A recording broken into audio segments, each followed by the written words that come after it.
This is White Mountain Rescue Without a Trace, Part 8. Last time we just wrapped up the Out of the Woods phase with everybody, learned some interesting secrets about our various first responders, namely Mike Hestors being adopted, and his original birth name was Michael Waitley. If you know, you know. And then also we had learned more about Dallas Bartmoss's secret operations and ambitions behind some events or rather researching some events in the in New England over the years, and something that was obliquely referred to as Project Prism. I guess we'll find out more about that. But yeah, let's take a look at our first responders. Roddy Lopps is clear of conditions, so is Mike. Hank has impatient, and Dallas Bartmoss is hobbled. Although I will say, Dallas Bartmoss, I think we can change the wording of it because it's been some time. You're no longer hobbled, but I think you're just got like limped. Yeah, I think at this point you can just say like a heavy limp. Got it. Yeah, just because without support, you know, you're kind of keeping pressure off that leg. Well, that's a very good question. Does Dallas have some sort of Mobility quality aid? medical mobility aid thing? Absolutely. Yeah, like a hydraulic like leg machine or something like that. You've heard of carbon fiber, but get ready for tungsten fiber, everybody. It's the brand new lightweight metal that has been developed by Bartmoss Data Solutions. We use it in all of our cabling and everything like that. And I have, in my recent experiences, have decided that we need to make sure that accessibility is a top priority. Thank you so much. I love you so much. That mobility is a top priority in Was that Bartmoss Brand in the background for a second? Yeah, that was Dallas Bartmoss's assistant providing them with a Reuben bagel. But also that was my partner Brand giving me a Reuben bagel. So thank you so Thank you, much. Brand. And is also making coffee, which is fantastic. Yeah. But yeah, no, yeah, is now using like a mobility aid, a walking cane. That can extend a little bit into a walking stick, and is pushing to get a bunch of those like sent out for very cheap and reasonable prices. Fuck yeah. All right, cool. Love that. Let's go ahead and mark those new end of session questions. If you wanted to change any of them up, don't forget to get those experiences in. I don't believe we have anything. We did we did want to say that last time we did have a vulnerable scene between two of our first responders that did not resolve what the takeaway would be from that, whether it was going to be a clue for a future rescue or a question about their past. So if we wanted to explore the thing between Roddy Lopps and Sergeant Hank there, I believe it was Rodrick's stress reliever. So then Rodrick, you get to choose whether you'd stumble on a clue for a future rescue or if you'll invite Hank to ask you questions about your past. I need to turn on my office light, but hold on. All right, I'm here. Wait, so I can't ask Hank questions about his past? No. So yeah, you can either invite him to ask you about your past that you must answer truthfully, though not necessarily completely, or you can just stumble on a clue for a future rescue. Hank, do you have opinion? I know this is my decision, but Hank, do you have narrative opinions on this? I don't think I've never seen anybody do the clue. Then let's do the clue. Cool. So after I introduce the next rescue, you will then tell me what the clue is as a flashback to your scene with Sergeant Hank. It cannot, as usual, conclusively answer a question by itself, but something about your scene with Hank, you will like recall in flashback of like, oh, wait, this might be connected. So very cool. Then I think it helps that we were setting up the instruction room with all those, we had all kinds of things that we were setting up could like trigger the clue for the flashback. Absolutely. Then let's go ahead and introduce the next rescue, the snowbound geocacher. Frankie Styles is a well-known geocacher who's a social media influencer in the outdoor adventure recreation industry and is known for his brand of extreme geocaching as well as his online publicity stunts. According to his YouTube channel, he has built an unlawful structure in the White Mountain National Forest out of trees and materials in the area and is calling it Fort Kick-Ass, and was planning on hunting cryptids in the early snow this fall. The early snow soon turned into Snowvember, and New Hampshire has not seen this much snow in the fall since 2011, when 2 to 3 feet of snow slammed into the region. This upcoming blizzard is proceeded to dwarf the 2011 snow. Frankie Styles was reporting that he was braced for it in his hidden fort in the woods. Then last night, he reported he and his technical support, Steve Mackey, were not alone, and something big was trying to get into Fort Kick-Ass. He has posted no new videos since then. His illegal trespassing and possible endangerment has the NFS and the Sheriff's Department search and rescue teams out looking for his undisclosed location as more snow continues to fall.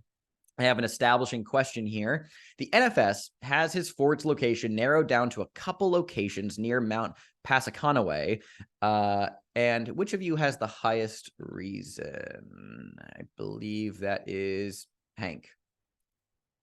Hank, based on images captured from Frankie's videos of him building the wilderness fort, what part of the Rodrick Valley do you think Fort Kick-Ass is hidden in? Based on the images that I saw, the still captures, the screen captures of from YouTube, it looks like he's near this ridge line to the north of the valley. I'm pretty sure I recognize that ridge line. Your vehicles are parked on the Rodrick Road, and you are disembarking in mid-morning to try and locate the fort in the softly falling snow. So we've basically jumped forward in time a little bit. Last rescue was around like the June-July area, so it's been a couple months of relatively uneventful business. So we're entering the early fall. Let's paint the scene. Each team member describes what their cold weather gear looks like and whether they are using cross-country skis or snowshoes for deeper snow.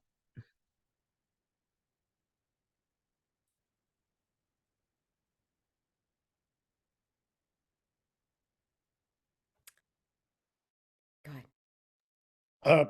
I think Hank's got standard issue National Forest Service snowshoes, which are metal and plastic they're a little brittle, but have been patched together by Ernie Gearing in the shed. I think Roderick's snow gear looks almost exactly like his regular, just bulkier. He's still got like the BDU pants with full pockets, but it's just more layered. And he's definitely using snowshoes. This man is not skiing. Like, that seems hazardous. I know you gave this as an either or option, but I have to choose a third option because I have a 4x4 ATV, and that has been tricked out with snow treads this time. So it's like a less of a we're on wheels, but more we're on treads going across. Funny you the mentioned that, because that's actually a rule in this I'm about to announce for you as well. So yeah, that's cool. Love that. Mm-hmm. We're all waiting with bated breath for Dallas Bartmoss. Yeah, let's go ahead and mark one of these boxes really early. So actually, let me go ahead and read this then real quick, so you can see, because this affects the benefactor and the ranger. So it says that if the benefactor is on the team, they can additionally supply individual snowmobiles for each first responder without having to mark a box. The benefactor just needs to describe how the snowmobiles look. Similarly, if the ranger has the 4x4 ATV move, they may substitute a well-used snowmobile, affectionately called the sled, instead of their ATV. So yeah. Okay. So Mike has an additional snowmobile that's coming out of storage. I think everybody gets to the staging area, and they definitely are like, they have their snowshoes and everything like that. Mike, if you have your sled or whatever that is, cool, whatever. But you will see Dallas Bartmoss sitting there talking to a guy and then nodding and then doing like the tap pay over each other's phones and then doing Predator and then dapping up kind of thing. And then Dallas will go, excellent. I'm so glad that you're all here. Okay, perfect. This is going to be an intense search and rescue operation. And I thought that we needed some intense fucking gear. Am I right? Am I right? Am I right? So feast your eyes. Hit it, boys. And then pulls off the tarps. You see some of the Wilderness boys have pulled off the tarps. And you see like sky blue with that, like, you know, like Sea-Doo or that boat paint where it has the glittery flecked off of it, so that it's high vis. You see the sky blue then with like tree wraps and everything like that, like different like pine branches, pine cones, things of that nature, of these snowmobiles that have 2 treads in the back and then 1 tread in the front. It is 3 tread drive, so it's not just working off of skis and then treads in the back. They also shoot snow out the back of them. They plow through so they can get like most efficient pushing through the snow and everything. And on the very front of it, you see the U.S. Forest Service's logo emblazoned on each of them, and you see that your names have been stylishly painted into the side. So you do see like a Rodrick quote Roddy quote Lopps. Then you see a Sergeant quote Sarge Hank McBride, and there's a little Mai Tai with an umbrella in it that's been stickered onto the side of it. And then you see Mike Hestors, just on the side, just like put like printed in the side on it. And then you see Dallas Wildcat Bartmoss, like in the other one, and just looks at all of you and goes, "What do you think?" I didn't know your nickname was Wildcat. Yeah, it comes back from finishing school. It really fits. It really fits, Dallas. I like it. Yeah. Thank you.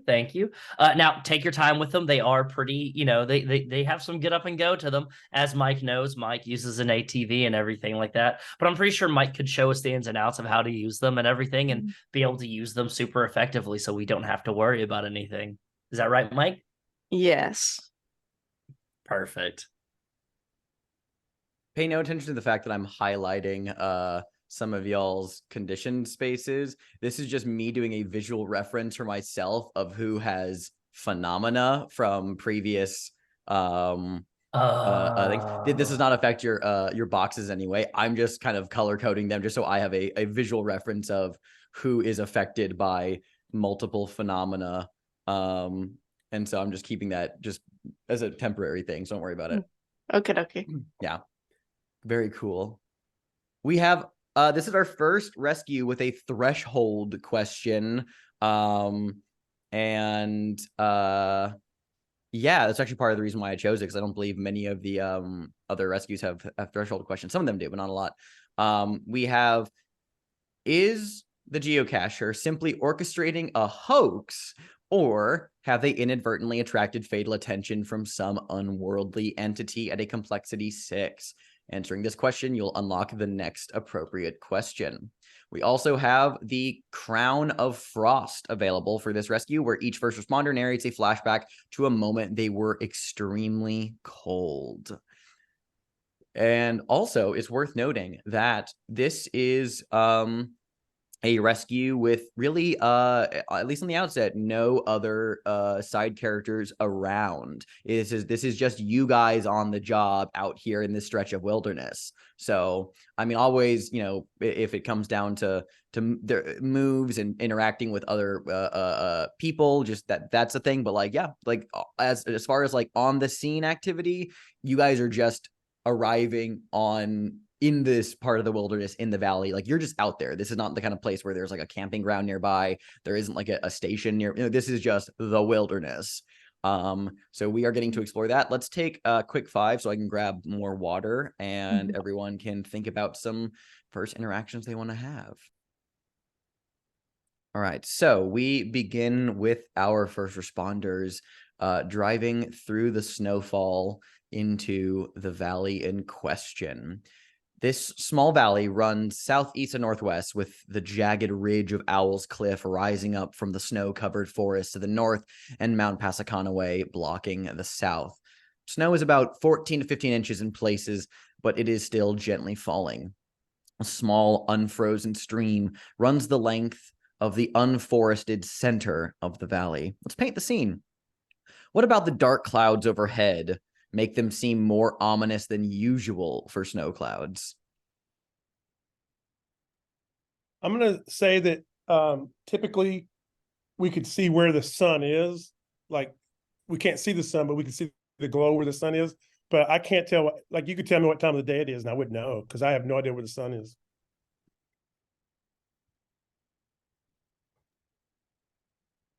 Dallas, go ahead. The shadows that are being cast by the clouds are creating it sort of like the shadows by the trees, as though they seem like extremely long claws on the ground.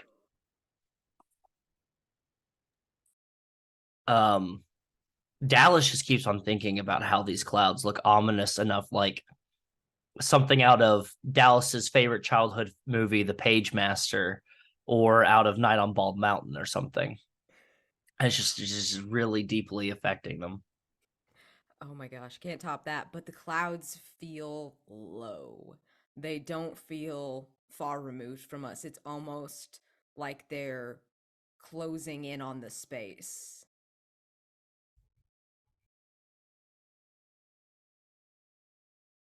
Very good.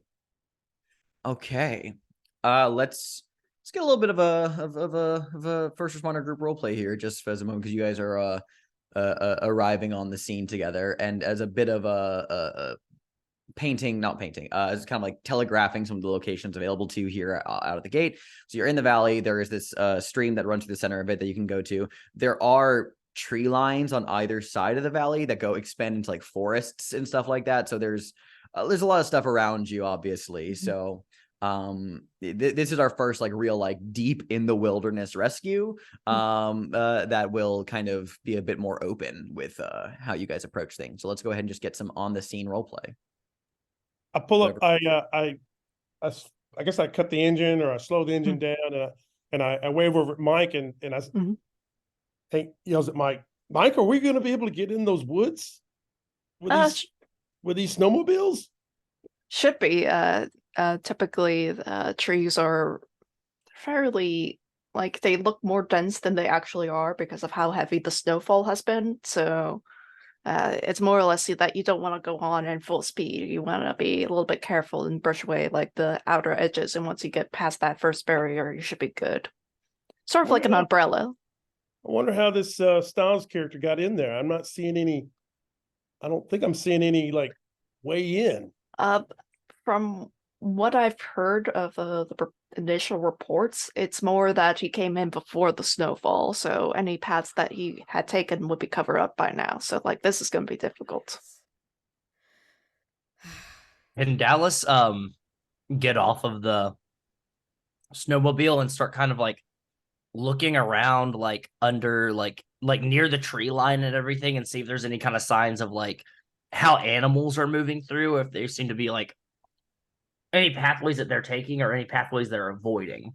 Yeah, Dallas, you can, I mean, like hike up in that over in that direction towards one of the tree lines. So Dallas, surveying the surrounding environs, begins to step through the thick snow off towards one of the sides of the valley. So Dallas begins to walk over in that direction, kind of away from the group.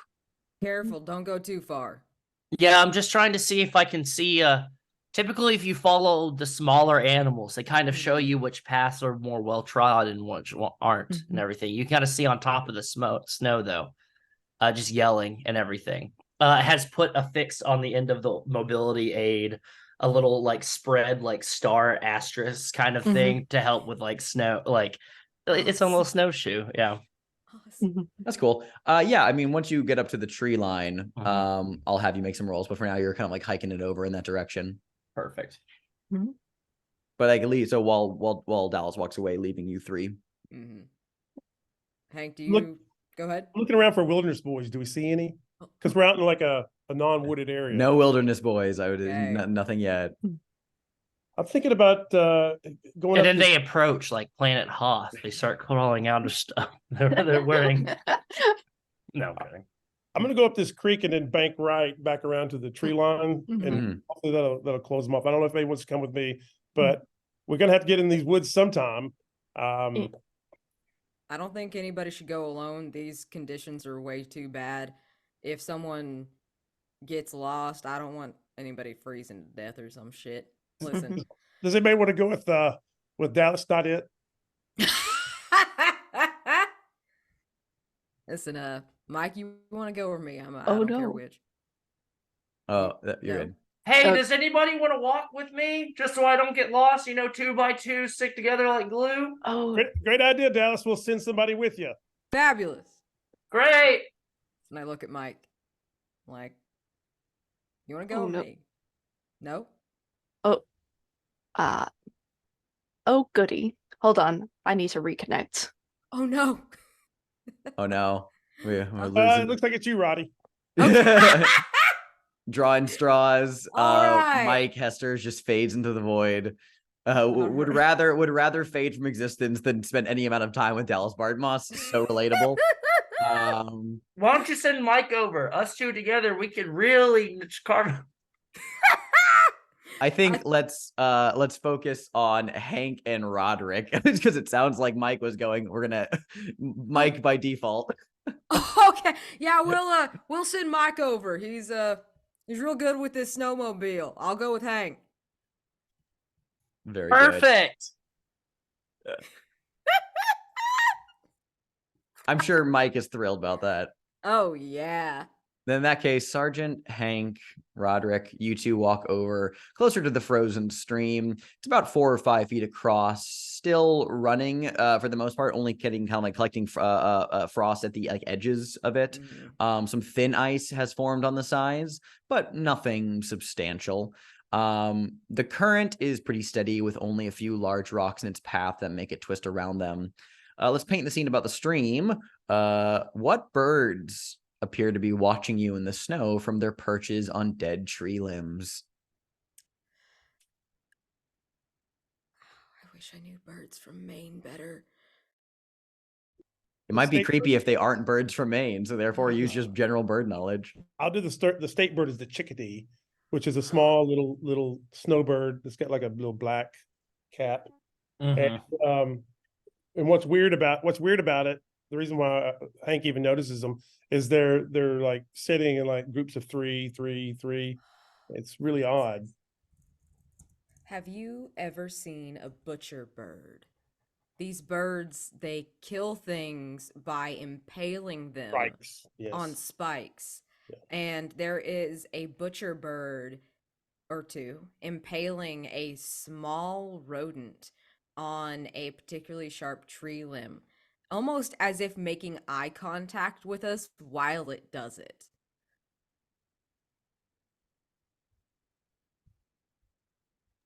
I think we see there is a family of king eater. They're EIDER. They're a type of duck that they have nuzzled together in a little hollow. And they move in closer together as like the snowmobiles get louder and closer as well. And then just kind of looking outside and just making quiet little that kind of noise out there. I think there's just a chicken for some reason. Yeah, a single chicken. Just a single chicken. And Chaotic, for your reference, before you disconnected, Mike got voluntold to go partner up with Dallas. Oh no. Oh yeah. Oh Okay. yeah. I said I'd send Mike over. He's real good with that snowmobile. Mm-hmm. And 2 by Dallas 2 might stick need together it. like glue. Very good. So let's cut over to you two then.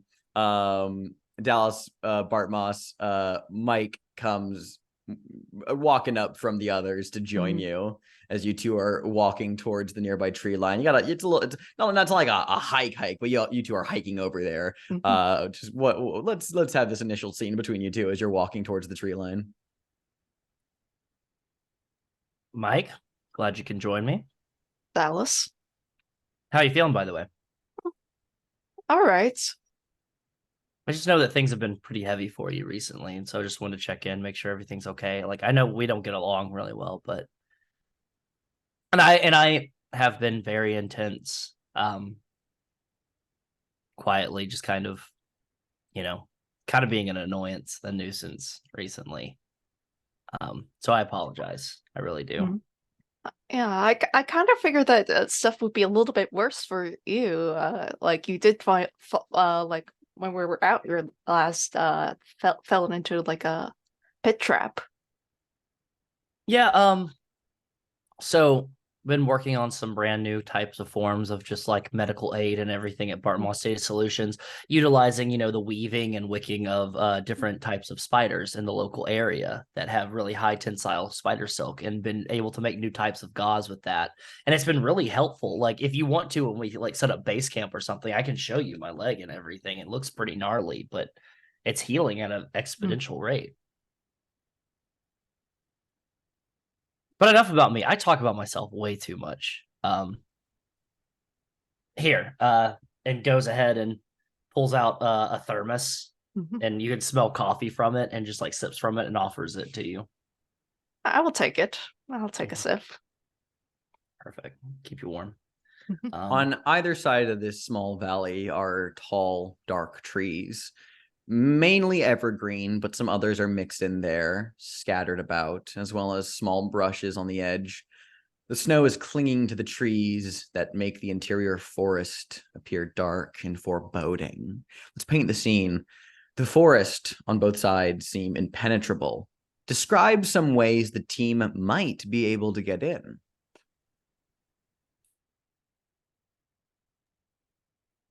It looks like where the creek is coming from, a lot of the trees have fallen from erosion, and so there's a break in the tree line from where this creek is coming from.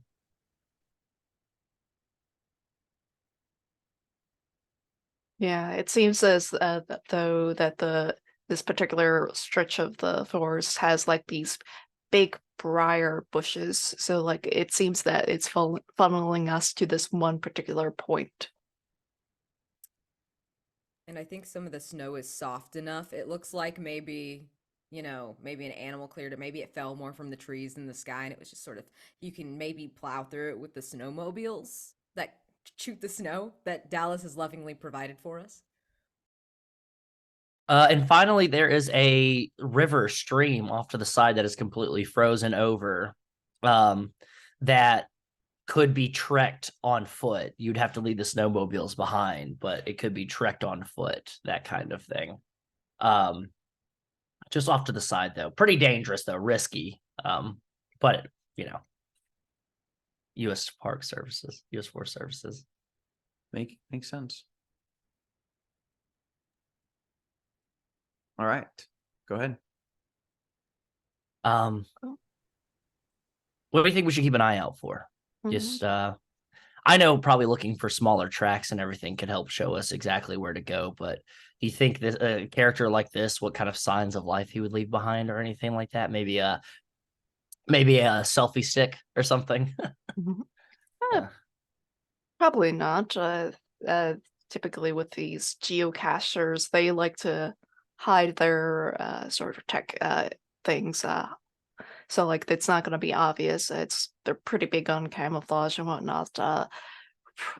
Probably the most things we're probably going to be looking out for is like the noises, because like for as much as they like to assert that they're experts, like they run through the forest just very loudly, crunching on anything. So with the snow, it may dampen things and cause a little bit of an echo, but still we can find out more that way.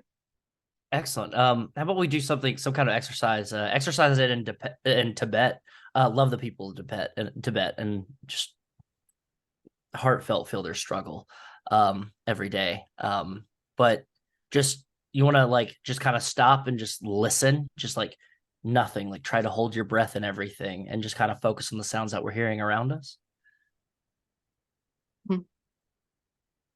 Sure. It's like meditation. Perfect. And Dallas is going to like stand and look directly at Mike, and and Dallas is gonna hold out their hands and say, "May I?" Why? It's important to maintain just a complete and honest connection when we're doing something like this. It's very important. I wouldn't be doing this if I hadn't been taught by one of the monks in Tibet, Nanda Parbat specifically. Beautiful area.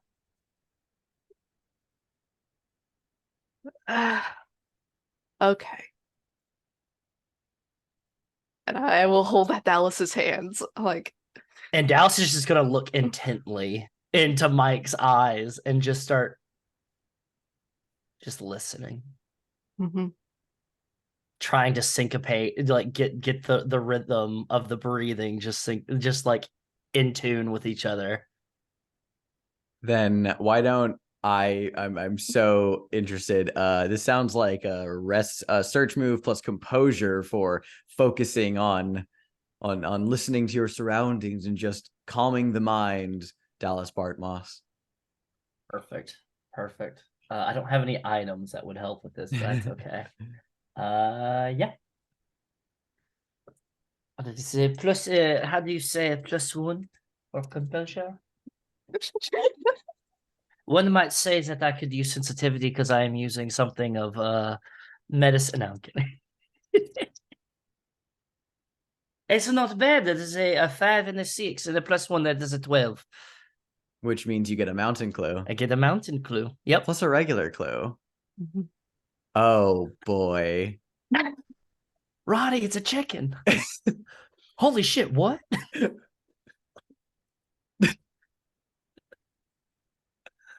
Jesus. Let's see here. I'll go ahead and give you your clue, and then I'll have the mountain clue come up in a moment. But let's see here. Because you're just listening. Oh my goodness.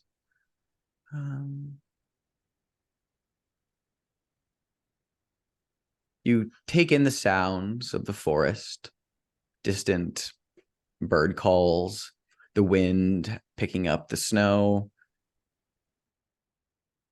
tinting your cheeks red as the frost is nipping. And I think you hear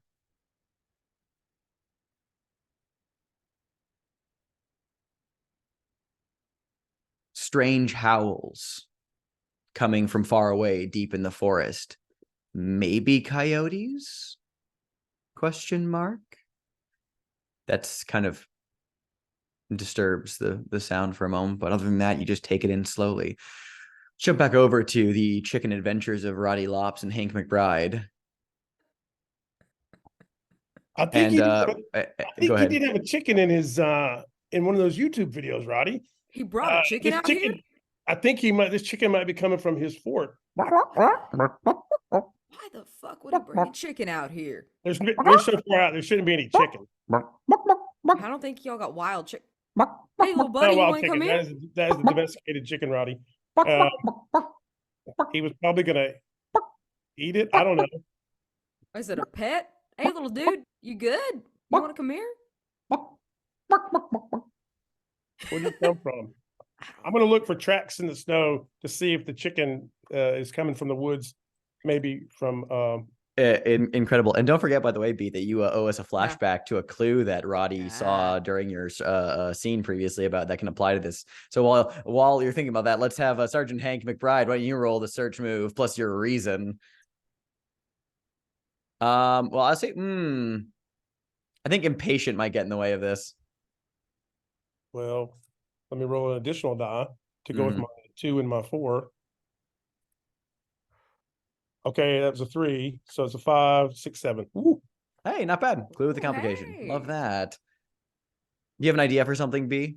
Yes, I do, and it actually relates to what Hank is looking for, because if Hank starts looking for tracks, Roderick's also gonna kind of look around the chicken, see where it's come from, see if there's other chickens. And as I'm looking at the snow, I see not chicken tracks. They're odd looking. And I try to think, because I don't have like a tracking certification, and I think, damn, I really should have gotten that. And I think back to when we were decorating the classroom, and Hank had all of these educational posters, and one of them was about what animal tracks looked like and what various, how you can tell these little different paw prints apart. And it's not one I recognize from all of the paw prints, all of the little tracks. It's not one I can remember. And I made note of them because I thought, I need this. I don't know these.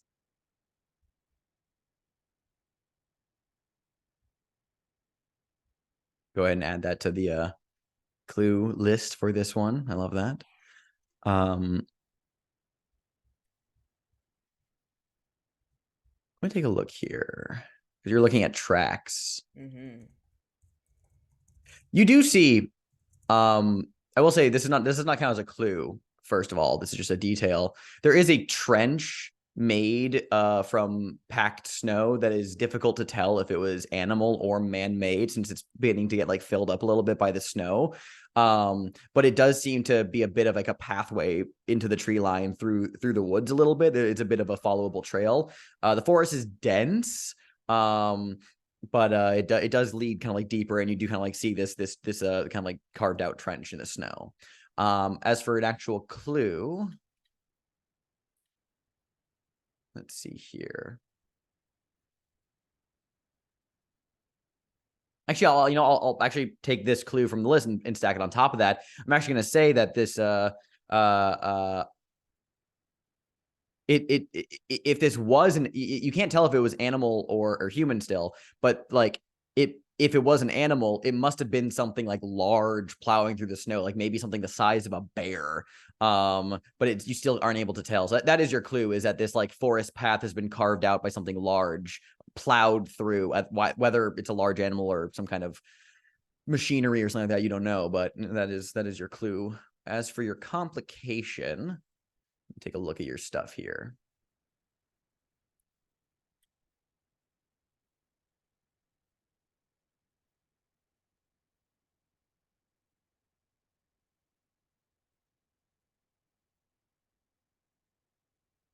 I think all of this cold weather is not exactly Hank's favorite thing in the world. You're a little damp. And the dropping temperatures, you're starting to feel some like stiffness in the gloves, and your hands are getting a little cold, and just you're starting to take I'm gonna give you the condition, how do I want to phrase this? Uncomfortable, just because on account of all like the cold like weather and like the water and the dampness seeping through, you are just uncomfortably damp. I'm gonna spin a crown to avoid that, Okay. and I'm gonna go with the time amongst the rocks, which will change some of my stats, so I'll no longer have the highest reason. But I will. Daniel has committed that he wants to speed run Hank, so I'm nervous now. So he feels uncomfortable, but he just kind of like he just lets it go. Shrugs it off. Sure. Dallas Bartmoss, your mountain clue. As you were standing there, just taking in the sounds of the forest and the valley around you, and breathing in deep, just looking directly at Mike, unblinkingly, one might say. Do you ever look away, or are you keeping that eye contact the whole time? I think if there's ever a moment of Dallas looking away, it's not, I'm never breaking like facial contact with Mike. It would be just to look just to the left or the right of Mike after probably hearing those howls and everything. Like just right behind Mike and everything. You see, for a moment, looking towards the tree line, what you at first assumed to be some rolling fog. There is a white mist that is slowly moving through the trees against the direction of the wind, leaving frozen needles, branches, and bark that it passes encased with a layer of white hoarfrost.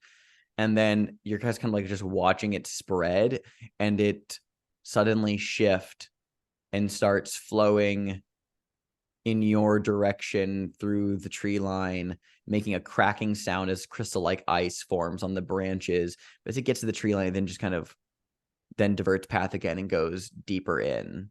But it's almost like it sensed you, moved towards you, and then backed away and left. That's a mountain clue I will throw onto our list here. I want this to be I'm gonna have this actually be the risky move for you, Dallas. Less for the facing something you fear, but this is literally facing an aspect of your obsession. And so I guess just like, what are you afraid of happening if you should lose your composure, lose your resolve? That I would essentially let go of Mike and get lost myself in the woods like this geocacher, just wandering after it wordlessly. Go ahead and roll plus composure. Your heavy limp is not going to affect you in this.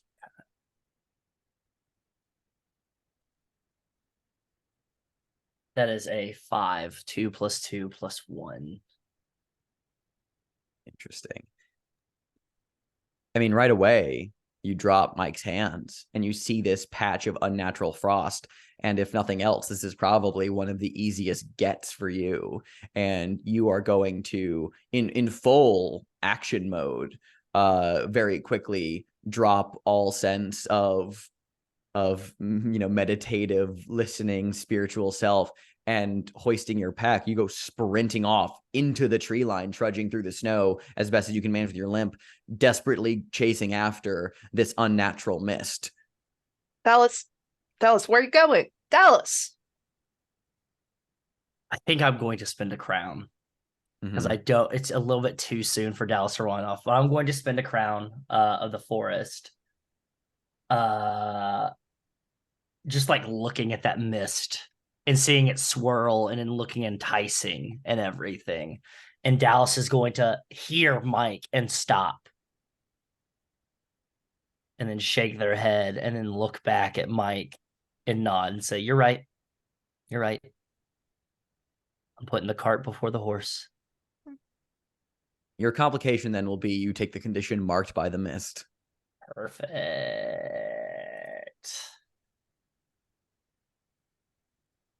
Rodrick, you're looking at a chicken. Hi,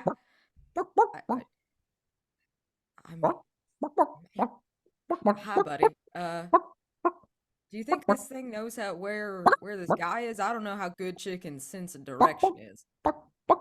These aren't chicken tracks, but if that chicken doesn't settle down, I'm afraid Mike's going to shoot it. He might say something like it's an invasive species or something like that. I will tell his ass off if he tries to hurt this chicken. Well, it is an invasive species. Is it? It's not even. That's not a forest. This is a forest. I could scoop this thing up. Contaminate the ecosystem. I don't know. Someone will eat it. I mean, that's the worst thing that'll happen is whatever made these tracks will eat it. Wait, you really don't know? Yeah, I like that. I like that idea. Because if there's a chicken around, it might not eat us. It'll eat them. Because those things are about the size of a bear, probably. I mean, a bear? Like you mean an actual bear or something the size of a bear? Something the size of a bear. Could be I'm gonna be mean because I can do this because I'm the keeper. Rodrick, I'm just gonna give you the condition marked by the chicken because that's way too fucking funny. I saw that in the chat. And I'm just gonna give you, what does that mean? This chicken has fucking imprinted on you, and you're just being followed by the chicken. Fucking Legend of Zelda. Yeah. God damn it. I love this thing actually. Is it leading us to Frankie or is it following us? I can't tell. I don't know. I guess it's all right. I'm not gonna name it. I'm gonna say this right now because this is a challenge mode, right? If you can go this entire rescue without the chicken dying, I will let Rodrick add the chicken to his equipment list at the end of this rescue. You have no idea how much I want to do that. But yeah, I swear to God, if you don't spend every single crown in your fucking disposal Oh. and make sure that chicken lives. Babe, I'll mark every crown in the mountain if I have Good, to. I will good. retire this character for this Now, chicken. we do Good. have a line against harm to pets and domestic animals. We have nothing on wild animals, but I'm not, even if there's death involved, it's not going to be graphically described. It's going to be a gone. thing. It's gone. It's just yeah. gone. Something Yeah, will yeah, happen. yeah. Something will They- happen to the chicken. It'll become McNuggets, something like that. Or, yeah? or it might just wander off into the woods. Depends Exactly. on what's going Something on. might happen to the chicken. Something Bad might things happen. happen to chickens.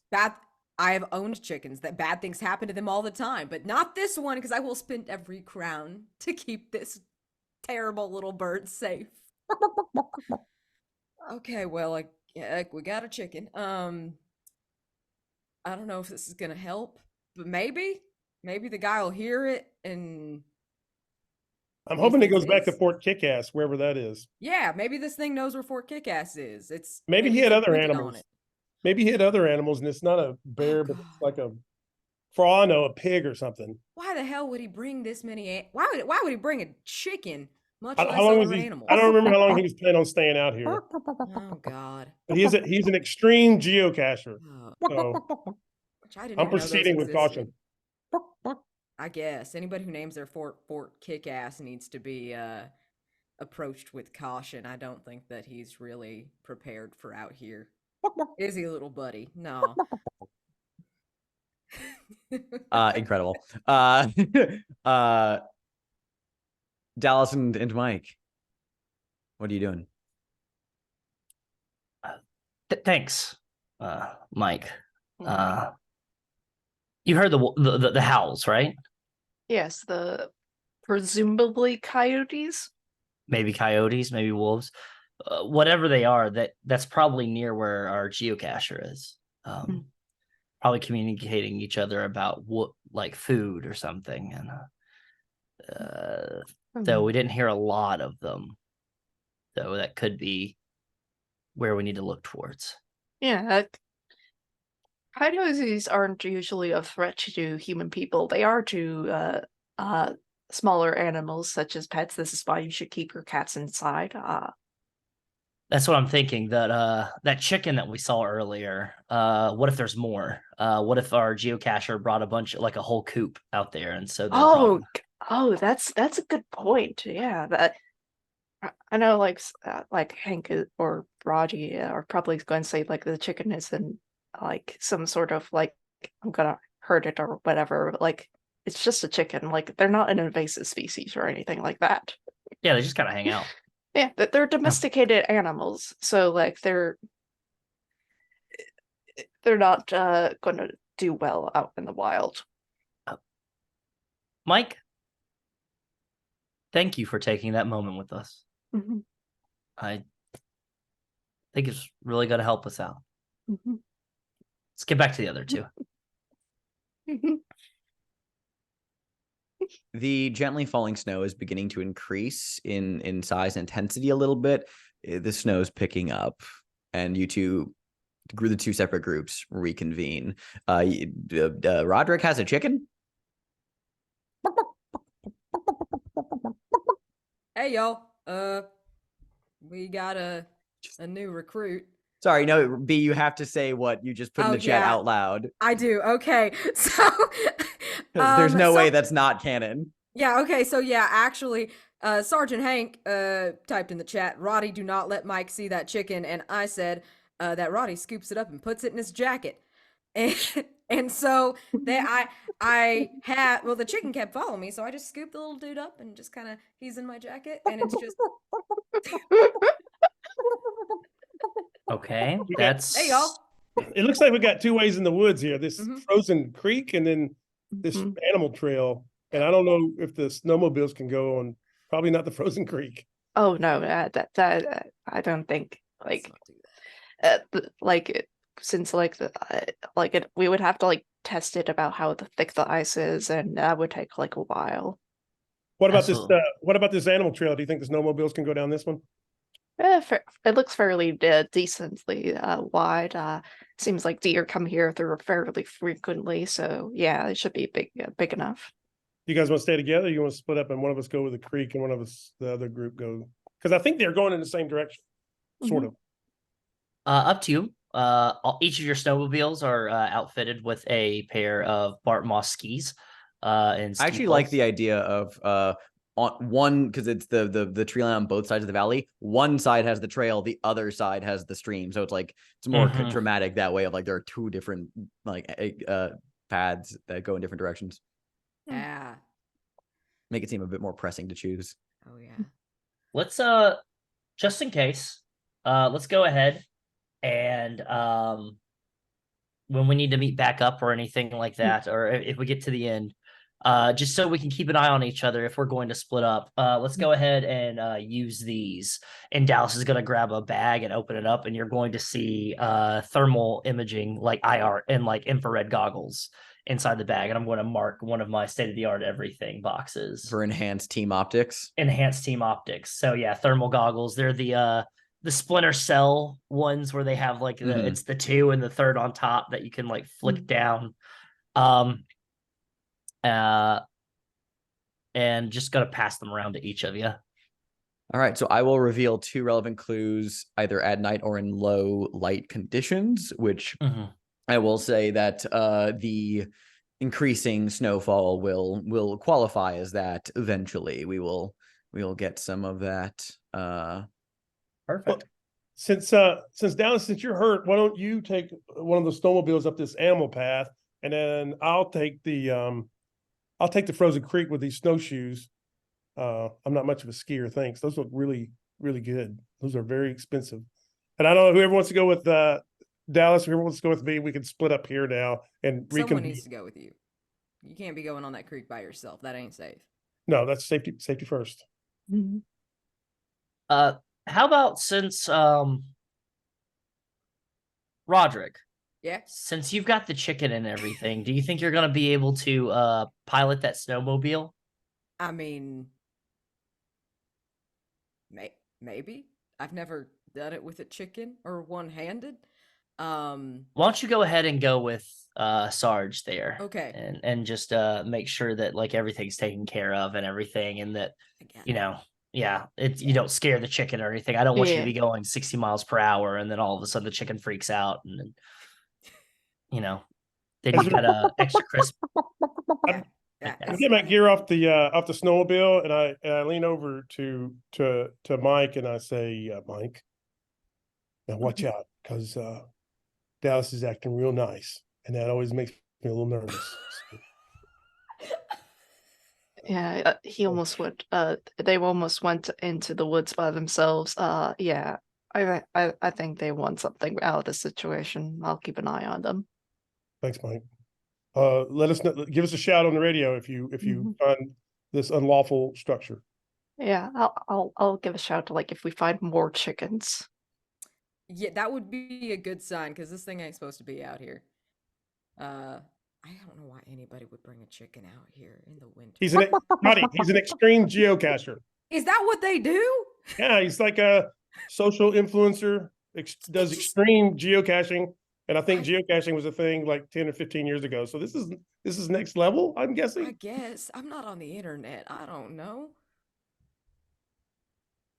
So it sounds like we have Hank and Rodrick, and then Dallas and Mike again. Okay, very good. Let's start with Dallas and Mike, because you two are going the animal trail. The animal trail. Yeah, stepping onto the forest path. Yes, Queen. Animal trail. Sleigh. Sleigh bells. The forest is particularly dense, which would make it impossible to use your machines off trail, but it's large enough that you can drive down here. It's very quiet. The trees and the blankets of snow just kind of give that wintry muffling of sound, the way it just deadens just any kind of sense of ambient noise, and just gives this kind of like eerie quiet. Let's paint the scene. Snow in big chunks falls from the branches, dumping onto the pair of you two. From the sweat and snow, what rare dry spots do you still have left?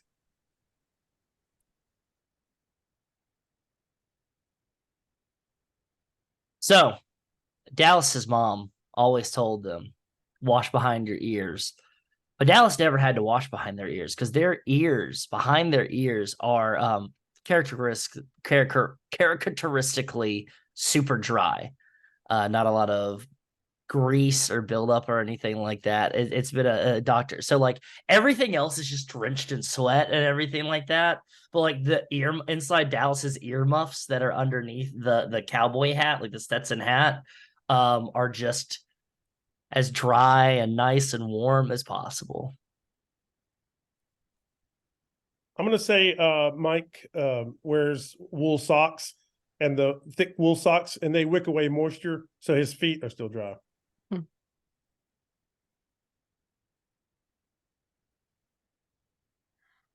I'm gonna say, since Daniel gave Mike one, I'm gonna give Dallas one more. And I think inside your gloves are still dry, miraculously, at least for now, because they're really fancy gloves, and like they have some weird thermal layering that's probably not even legal here, but you've definitely got it.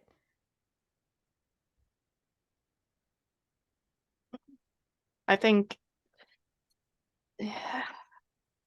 I really don't have a better answer than this, but I think like just generally because it's the closest to like his body. I think Mike's underwear is still dry, thankfully.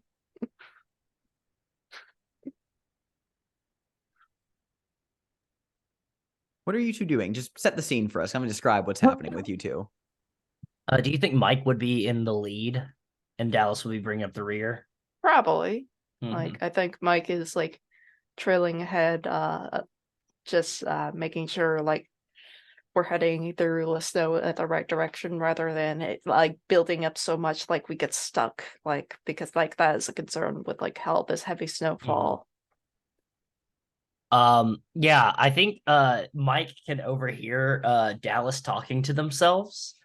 And I think there's a moment where it's like the wind dies down a little bit, and you can overhear Dallas is like narrating, almost like a narrator for like an audiobook or something.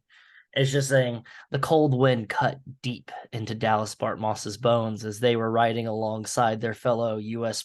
Forest Services Ranger Mike Hestors. Mike in a attentive position, like a watchdog or even a prairie dog overlooking all the horizons behind trees, ready for anything that's would jump out. Yeah, that's pretty good. Sounds pretty good. Yeah. And just like talking to themselves at like at any moments. But just like looking to you to kind of like lead us through this to get to the other end. Oh God, that took me out. uh, Dallas, I would appreciate not being called a dog. Okay. Can we say like a wolf or how about a gargoyle, a silent sentinel overlooking everything? You have like a very like noble, watchful eye to your figure. You do cut a distinct figure in the snow. Speaking of distinct figures in the snow, there's something kind of up on the bank, the snowy bank, kind of like up ahead as you're kind of like weaving through the tree line.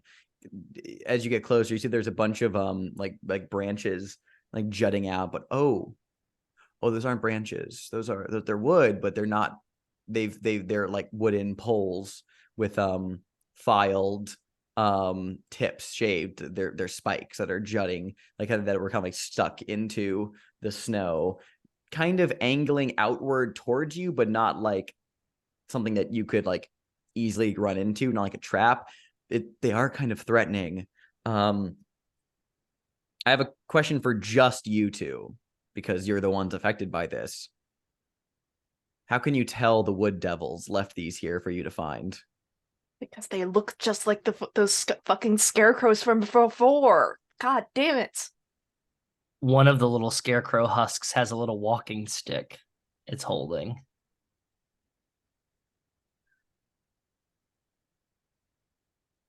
I love Mike. that. Okay, all right, buddy, settle in. Are you seeing what I'm seeing, Mike? Yes. God damn it, not again. I don't like those things. You've got a gun on you, right, Mike? Yeah. Okay, so if we see one of them, if you hear the words, "Who are you?" like that, don't walk towards it. Just frickin' shoot it, okay? Mhm. We'll Yeah. ask questions later. I'm normally a ask questions and then shoot later kind of person, but I think with these characters, I'm going to try to inspect the area around the scarecrow husk things a little bit more in depth, see if I can see any tracks or any other of those little holes. Go for it. Go ahead and roll plus reason. No conditions affecting you here. What is Mike doing? I think like as like we're pulling off and getting off of our snowmobiles, like Mike is like pulling out like some of his equipment and whatnot, and like I think just in general, like pulls out his rifle just in case. Cause Smart. God, because I don't trust these things. They're gonna hurt Dallas, aren't they? Just know it. What'd I you got roll? a 5 plus 1 plus -1, so that's a 5. Fantastic. We'll get to that in just a reason. moment. Let's see what Mike gets. Oh no, Mike's not making a roll. Mike was just getting gear. Mike is prepared to roll after. Yes. On a miss.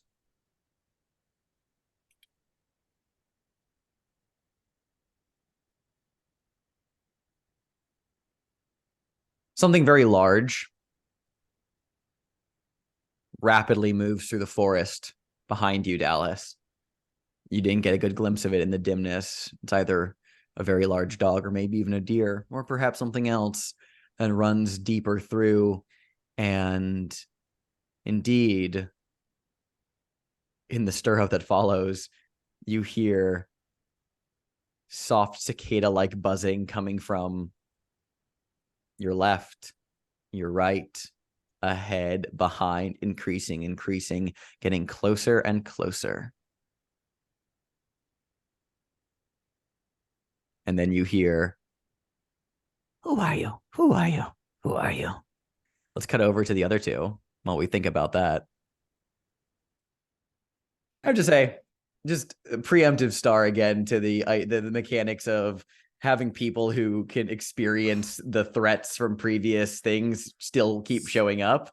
I'm a fan of that because it allows me to really just throw everything at you guys. So good. You guys are following that kind of like frozen over stream into the forest, and this is not a proper trail, so you are amongst the trees.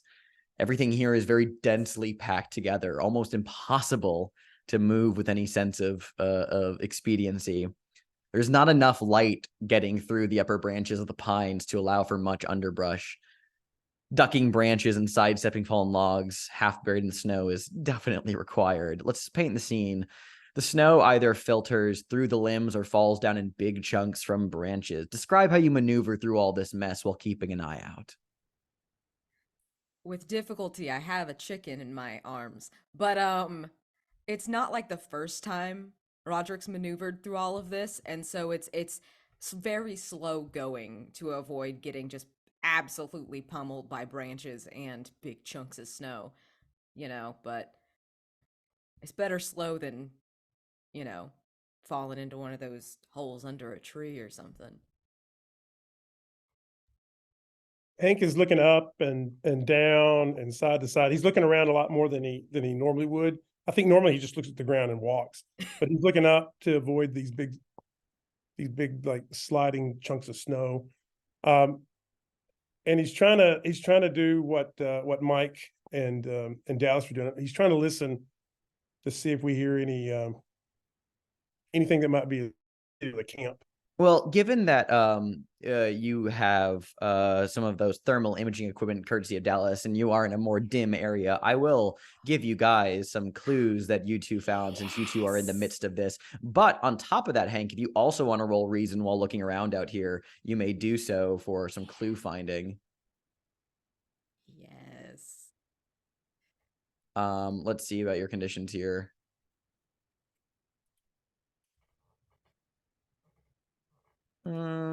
Yeah, I mean, I could see impatient getting in the way here, obviously, because, you know, kind of doing a quick scan. Like, we got to move. Hold on, someone's knocking at my door, I think. 1 second. Oh, ominous. Spooky. I wish I What had are a you? chicken flesh. Who are you? Who are you? Who are you? I just need some gear. That's what I need. Yeah, I'm gonna be talking to old Mr. Gearing here soon. All right, continue. Did we get to put the? Did we get to add the snowshoes as our weather gear to our personal items? Don't believe it said that was a thing you do. Okay, so it's just kind of there. Fictional positioning. Fictional positioning. So I'm gonna have to roll with disadvantage. And you said Sounds like reason? it. Yeah, reason. My reason's lower now, so yeah. That's a 5. Okay.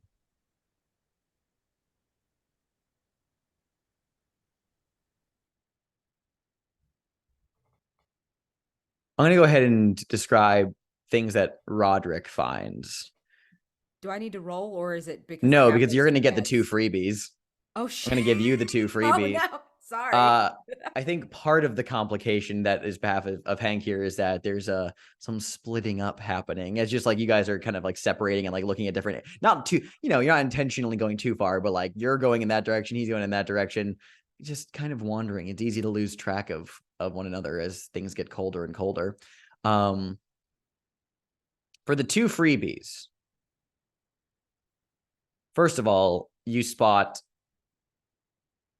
some tarpaulin like canvas coverings actually like through the tree line. Thanks to those thermal goggles actually helping a lot, actually spotting things. You can kind of move yourself over there and see that there is stacks of these kind of like boxes that have been put, like, had a tarp put over them, that if you throw the tarp back and kind of like brush off some of the snow, it looks like various, like, there's cameras, like there's some microphones, like recording equipment that seems to have been brought here by the geocachers. You kind of like find this stack of their stuff that's been otherwise left out in the snow but covered to protect the stuff inside. That's one of the clues you find. The second clue is you hear behind you as you spin around. There is a easily 7 foot tall Yeti behind you.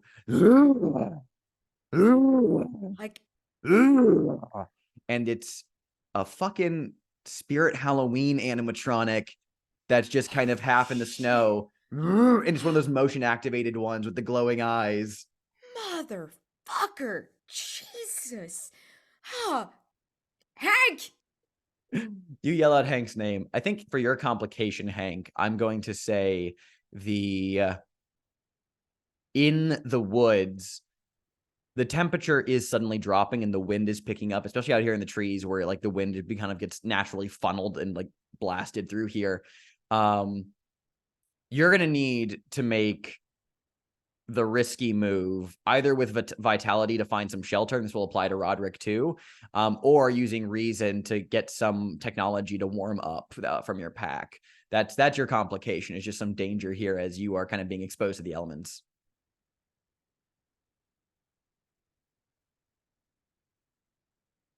Am I at a disadvantage?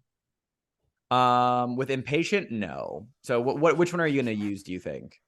They're both a +1, so I'm good.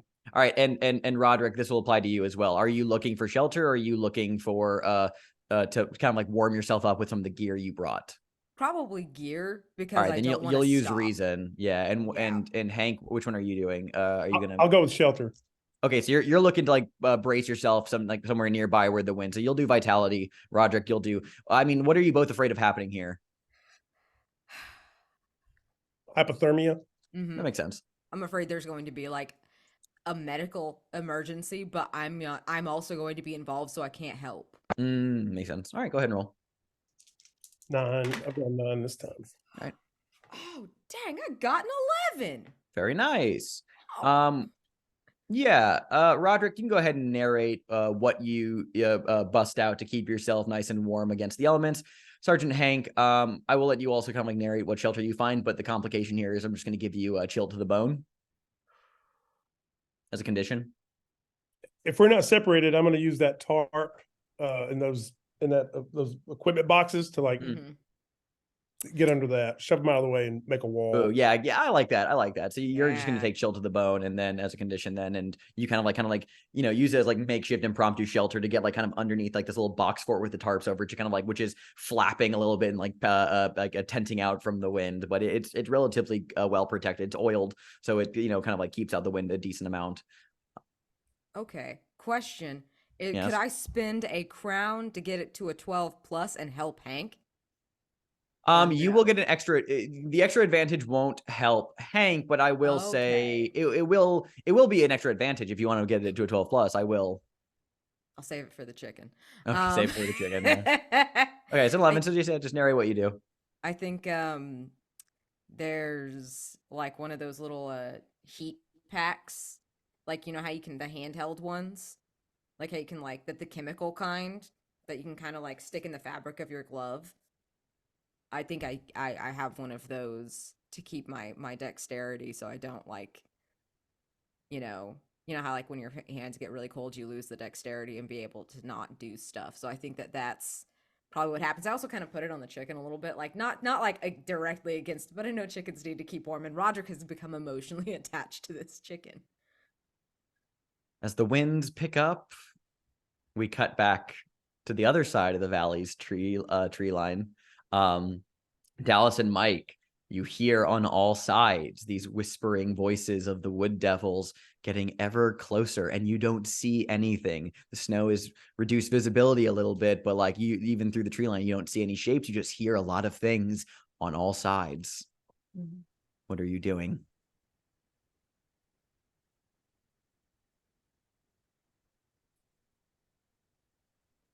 Well, I'm ready to shoot anything that comes near Dallas. I believe you were describing like something sneaking up on them before. I described something passing by in the background. Mhm. Oh yeah. I think you see Dallas just go, oh no, not this shit again. Not this shit again. Dallas Bartmoss doesn't go through this shit twice, and then immediately unclips the whip that is at their side, because I didn't get to actually use it, and is just sitting there and cracking it, and like it's like here's a who are you, and it's going to sling around and like start cracking it towards that side. You have a whip? I've always had a whip. Yeah, since the beginning. One of you gave me the whip. Yeah. This is Mike in character. Yeah. I just surprised that you have a whip, because I don't think he has seen you like take it out before. Yeah, I have. I did some ranging in Montana after college and everything, like that. So essentially, going to try to like kind of fight, like it's keep people back if Mike wants to, whatever they are. If Mike wants to start pulling out the blicky, and this will only be the risky move, since this is more of a facing something you fear than a facing total ruin. Yeah. I'm going to say that this is going to be plus. Well, it's going to have to be plus sensitivity, just on account of the fact of dealing with some supernatural shit to begin with. What are you afraid of happening here, Dallas? I'm afraid that I'm going to look like a fool, and I'm going to whip myself in the face. Incredible. Go ahead and roll plus sensitivity. I don't think marked by the mists is. No, this doesn't have anything to do with that mist thing I narrated. So that's fine. I'll just say that, yeah, this is a separate phenomena. So you can go ahead and just I will flat. mark my. Oh, you're gonna mark the whip. Okay, so you can take the 3. So yeah, I'll get the advantage. Yeah. Okay, perfect. That is a 13. 5 plus 6 plus 2. Go ahead and narrate what happens here, and also how you guys kind of get out of the immediate situation. I think we kind of got like about like 10 feet away from the snowmobiles as we were like investigating the area. And I think there is a moment of like just we do see Mike and Dallas working in tandem as whatever these shapes that are moving around us and everything, you'll see like Dallas will whip almost in front of them enough for it to divert, and you'll see Mike not really knowing what Mike is shooting at, but Mike is shooting and is like bagging targets that like are moving and then fall into heavy snow brush, and then the snow goes up and then just settles down, so you're not really seeing what's actually being shot, but they're just moving backwards towards the snowmobiles until finally Dallas gets on theirs, and then Mike gets the side of his, firing one more shot, turning them on. I think we even see Dallas turn Mike's snowmobile on for him, so he just has to hop on, put it in drive, and then getting out of the area immediately and just hauling ass down this trail, and just both of them just shaking their heads and like focused on getting out. But like you can definitely see Dallas just like grinning, just like, it happened. We did it. We did it. We worked together. It happened. We're gonna be best friends now. No, but that kind of thing. Yeah, it just like we're driving off, and it's just like I'm just keeping my eyes out just in case like any of these shapes start following us. Just like I don't think we've entirely lost them, but we're still getting away. There's some rocks up ahead, and this will be your advantage. I want to give you a clue, Dallas Bartmoss. You see some rocks up ahead, but kind of like amidst the bottom of them, you actually make out what look to be somebody in a silver winter coat, a blue fuzzy hat kind of sticking out as well, pulled over their head. They're kind of like lying at the base of the rocks. What do you do? It's not terribly far from you. It's just, you just have to like walk off trail for like 20 feet. I think I'm going to click to the radio, and I'm going to let Mike, I see something off to the side. And I'm going to stop short, and I'm going to hop off real quick. The whip's still out, and make my way over there. You walk over, and the silver coat and the blue fuzzy hat are interspersed by splotches of red as you get closer. As you approach, you realize that this is not a living person. Scruffy beard, and from the report, this seems to be Steve Mackey, the sound and video technician of Frankie Styles, and you have just stumbled onto his mangled corpse that's lying broken out here off the side of the trench by these rocks, bent in odd directions, blood coming out of compound fractures, his skin pale, eyes glassy over as he's already beginning to like freeze slightly, just little bits of frost, and he has just been broken and mangled.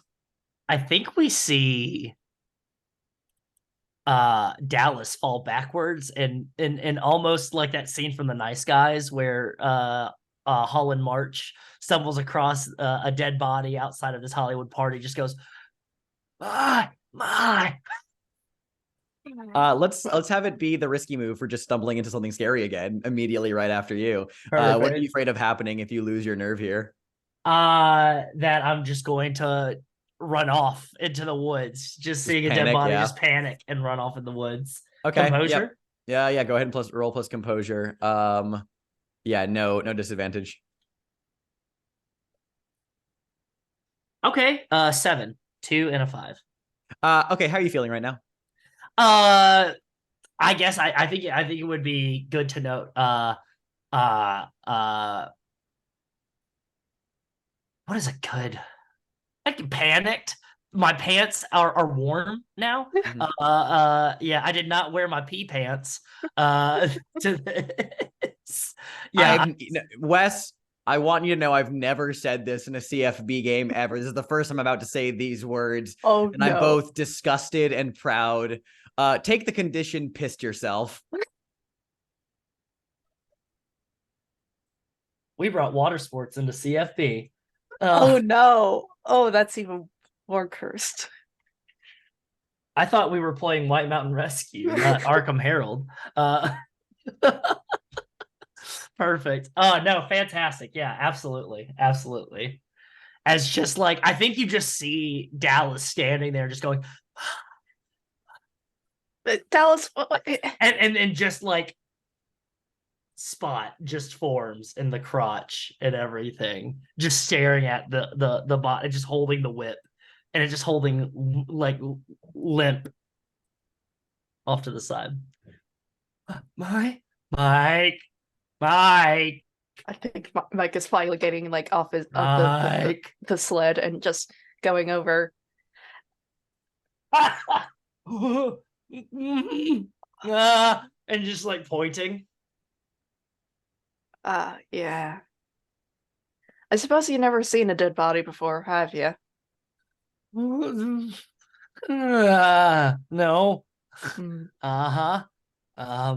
Well, this is a bit weird though. Yeah. Yeah, doesn't look like a bear or anything like that. And was expect this to be like sort of the idea of like being tossed off a cliff or whatever. Seen those before. They're real nasty looking like this.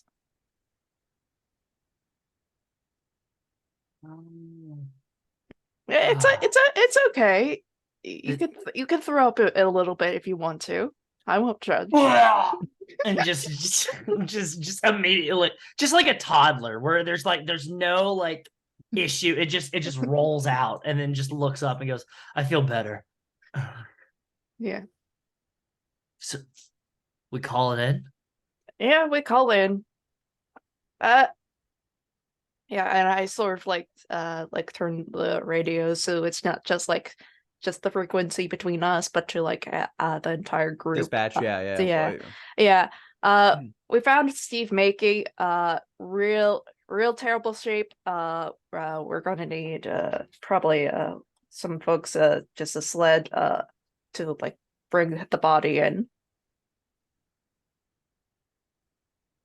That call comes in for Hank and Roddy while you two are kind of like ask. sheltered underneath the tarp, and when you kind of get that call in over the radio. Do you think that we've probably gotten to an area where we should be seeing those two soon? Like we should be meeting up with each other? Like, do we see like the stream someplace? I mean, we just say that they were on two opposite ends of the valley. Mhm. If Yeah. your intention is to meet back up, then I'm probably gonna want each group to make moves to avoid getting lost, so you can do that kind of search. It would be like risky moves for both groups, because if your intention was to go out in a pattern and eventually reconvene, then we can make some rolls for it. Otherwise, you guys went in two different directions. So go ahead and let me know, everybody. I've got a state of the art everything. I don't mind marking that again because we've been pretty useful. Technically speaking, I still have not used my 4x4 ATVs. This is true. Oh yeah, that's actually completely true. So once per session, I can scout ahead to a new location or retrieve a piece of gear. Like, could technically speaking, would be like the meetup point be the new location? I will say this. We already did have Daniel at this top say that he has a pretty good idea. Well, Hank had a pretty good idea of where this Fort Kickass might be found, and narrated this ridge. If you use your move for that, I will let you find Fort Kickass, and you can just go there on the sled. And we can say that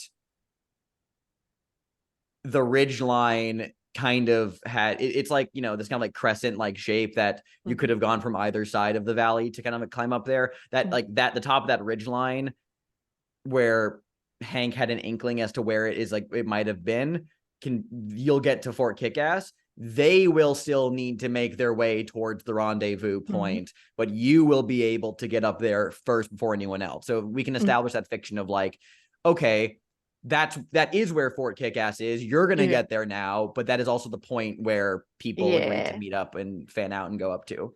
Yeah. So Are you saying Fort Kick-Ass is real? I thought it was a dream. It's real. It's a real thing. Like we can. Mike's about to go there. Yeah. You wrote it, Daniel.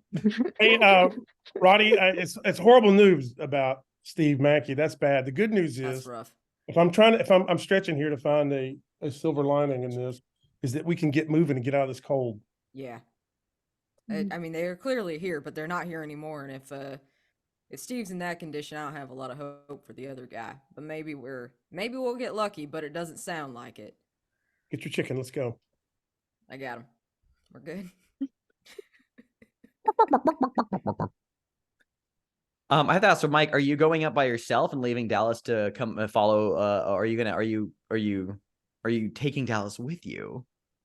I'm probably taking Dallas with me because they're in rough shape, and I don't want to leave them by themselves by a So you're dead gonna body. leave Dallas's snowmobile behind, and Dallas is gonna hop on the sled with you, because I'm Yeah. gonna rule that they can only come with you if they're riding on your ATV. Yeah, I kind Um, of figured that would be the case. Yeah. Because of how the move is written. Dallas, how do you feel about leaving behind one of the Bartmoss Data Solutions snowmobiles out here? It's fucking, you just fucking leave it. Fuck it. Fuck it. We gotta get the fuck out of here. I'm fucking done. I'm done with the fucking snowmobiles. Worst fucking invention ever. I'm just checking safety tools for a quick second. Oh no. Okay, no, I just wanted it's just for gross description, and that we don't have anything about this. Yes, when Dallas, you kind of like sling your your leg over and sit down, there is an audible squish. Ugh. Yeah, just gross, and you're welcome. But you two will head off, tearing up snow with the sled. Rodrick and Hank, you two are gonna head up in that direction then. Very good. Snow's getting pretty it's starting to get pretty dense. Not quite blizzard conditions yet. But I am gonna ask one of you to, let's see here real quick. I think risky move for just now that there is some confirmation and happening, and Mike is making an expeditious approach up to the top of the ridgeline, and things are getting a little bit denser. This is more about this is less about getting lost and more about getting like, okay, like we're moving with haste and we gotta like get up there. It'll be risky. I'm not gonna have both of you roll risky. I'm just gonna have one of you take point on this, and you tell, and but both will suffer the complications. Who is taking point on just beating feet to move up towards that ridge line from your sector of the valley? Hank is looking pretty cold and distracted. Okay. So I think I think Roddy would see that. Yeah, absolutely. Like I would initially turn to Hank because I always assume he's going to take point because he knows these woods. He's an expert, but I can see he's kind of having a time. So I pat his shoulder and kind of urge him on, and I take point, keeping an eye on him. And what am I rolling with? I think let me ask you, are you being more like just like moving fast, or are you more of like focused of just like we're just kind of like keeping an even pace, we're moving, we're determined, or is it like we are fucking like moving hardcore through the snow, you know? I think it's focused because I don't want to lose Hank in going too fast. I'm gonna say you're gonna roll. Yeah, what are you afraid of happening here, first of all? I'm afraid of us getting lost and it taking way too long, and I leave Mike and Dallas to deal with whatever the hell's up there. That's a good trade-off. I'm gonna say that this is plus composure, disadvantage because marked by the chicken. That chicken is very loud and it's very distracting, and it's wriggling under your coat. It makes it very hard to focus sometimes, and you're really concerned about the chicken. So you're gonna roll disadvantage because you're marked by the chicken. And I am not letting this little dude go. Okay, let's see. That's a 3, my friend. Fantastic. We're probably gonna mark some stuff. I will say with a 3, that snow is picking up much faster than you anticipated. It's even, and it is, you've been amidst the trees, so there's not a lot that comes down through the canopy, but it's getting stirred up by winds. It's making visibility very difficult. The dark cloud cover overhead. Luckily, you have your thermal imaging, but that doesn't do shit for like reduced visibility. It just makes it even harder to see. You guys are beginning to trudge through the forest, and you are straight up first of all, disoriented and lost. So Rodrick will take the condition lost. And you will also, I'm going to have you wander into a new location. That is, so you are, so the complication here is that you are lost. You're going to wander somewhere new, and you are significantly delayed from being able to reconvene with your fellows. So you guys will have a little side focus venture going on there. The good news is that, I mean, like, if you want to mark a crown, only Rodrick needs to do so. It wouldn't be a Hank situation as well. But if you don't want to mark anything, then we'll just roll with the situation. So it's up to you, B. Also, since Hank is involved, I will ask, what do you think? Because what I do affects you very much. Let's see what this new place is, and then maybe Hank can find the way back to Fort Kick-Ass. All right. Then Fabulous. Then Rodrick, take the condition lost. Oh yeah. You two Lost with a wander ch- into a depression in the forest that has caused about a dozen or so trees to fall in, making it look like a giant beaver's nest. It's like a smaller version of like the Tunguska crater in Siberia. You know, it's like where all like the trees are like flattened and like laying down. Yeah. Running water can be heard at the bottom of this pit. Closer inspection reveals it is a shaft that is acting as a heat vent, melting this nearby snow.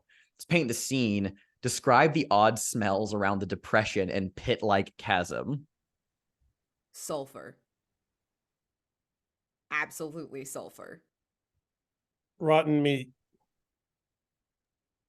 Boiled milk. Nutmeg?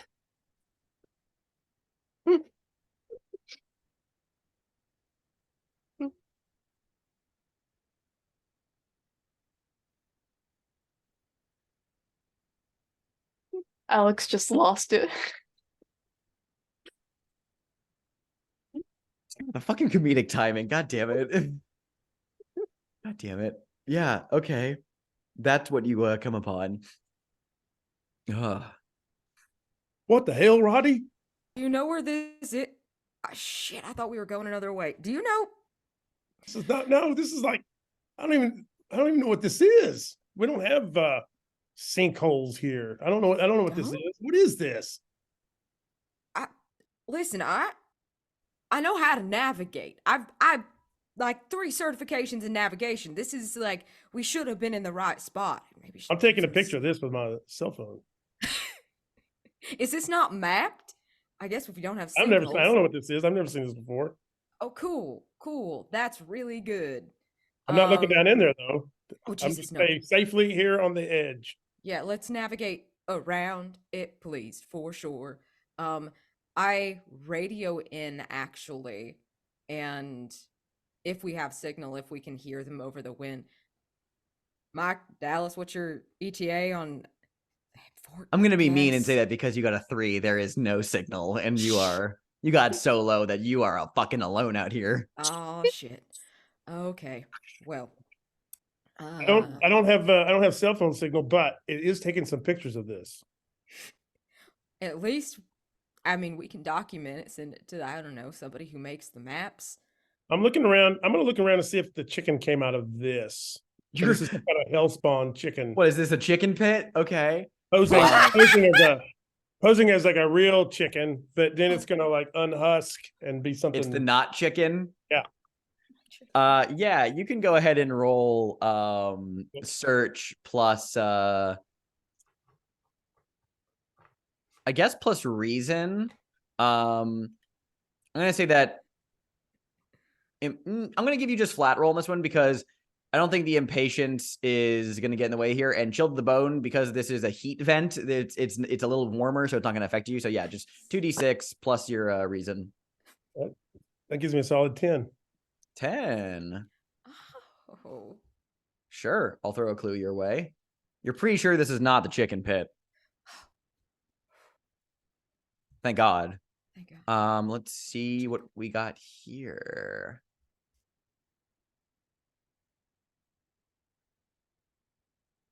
Just love all these clues.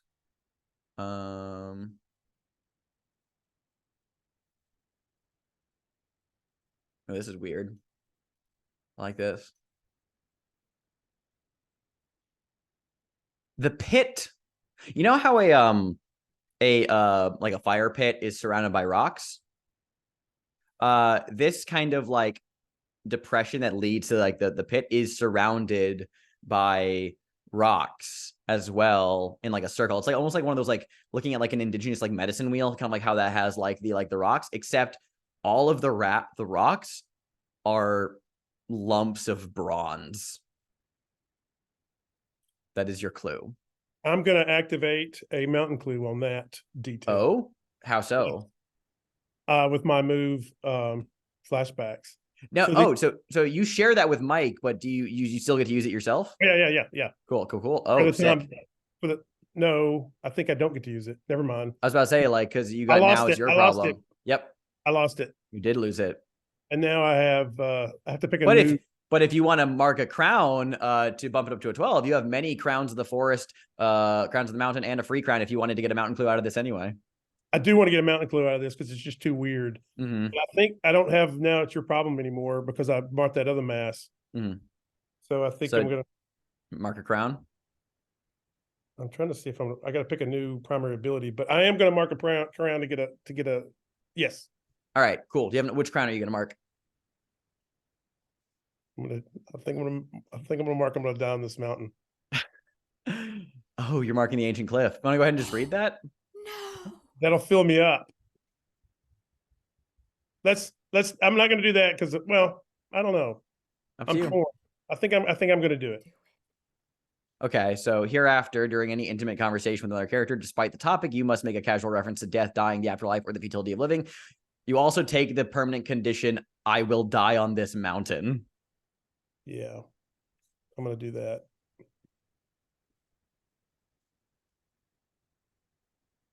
Daniel's really determined to end Hank, honestly. And hey, crazy. Not the craziest I've seen. I'll remind everybody that like in session 1 of my Ghost of El Paso campaign, a player retired his character at the end of that. Like he let his character immediately retire his character so he could go play another playbook. Yeah, wild. All right, permanent condition. I will die on this mountain. And you'll get a mountain clue. Let me take a look here. And because I got another crown, I'm gonna pick up. I'm getting too old for this shit and increase my vitality by 1. Incredible.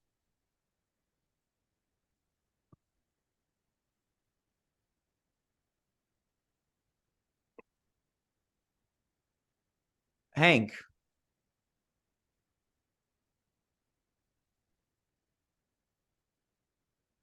Oh, wait, hold on. How do I want to do this?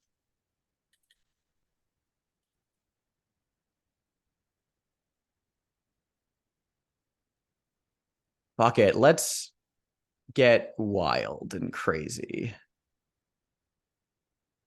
No, I'm gonna say that one, but I'm gonna do this one instead.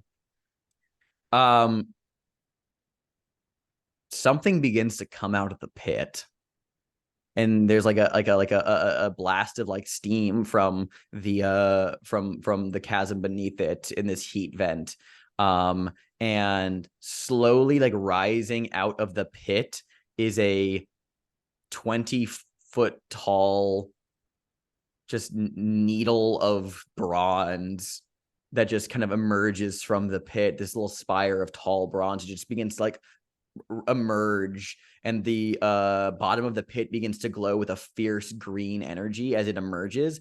It then disappears as the bronze spire kind of like grows out of the earth, and then it begins to hum, just this low you can almost feel the air vibrating around you. Yeah, I feel like we're gonna just dangerous move this just for for just the sheer fucking weird factor, and also the potential of this doing something to you. For both of you, what are you afraid of happening here? I guess with this suddenly humming bronze spire that has emerged. I'm afraid it's going to launch and start like a nuclear war with China. That's what Hank thinks. Yeah, that's what Hank thinks. I'm afraid it's going to launch. Yeah. I'm afraid it is like that portal that I got zapped by and that this thing is going to just shoot out like arcs of that weird electricity. Like it feels like maybe it's that, because that green glow reminded me of it, and I'm worried we're both just gonna get the shit shocked out of us. Yeah, it's worse than that for you, Rodrick, because yeah, you'll get killed. It'll kill you instantly. It's for Hanks, it's worse than that because it's gonna launch. It's making for Plymouth. Like it's gonna like this like spire of like bronze is being like, it's like a weird fucking weapon that's being fired at your town. Like not just, yeah. I just rolled. So you're gonna roll plus sensitivity, both of you. I'm gonna say that Rodrick, you have flat. I'm not gonna, but Well, it doesn't matter. I just rolled. Hank has disadvantage. It's a 4. 4. Okay. Want to see what Hank rolls? I'm just trying to figure out how I can use a piece of this equipment. I'm here for any argument you can make for these. Here's what I'm gonna do. Here's what I'm gonna do. Here's what I'm gonna do. Yeah. I'm gonna use the Leatherman multi-tool to cut my packs so that I can move quicker and with Roddy away from here. I take it. Mark one use of it. I'll take it. I like that. Nice. Okay. Sensitivity? Yep.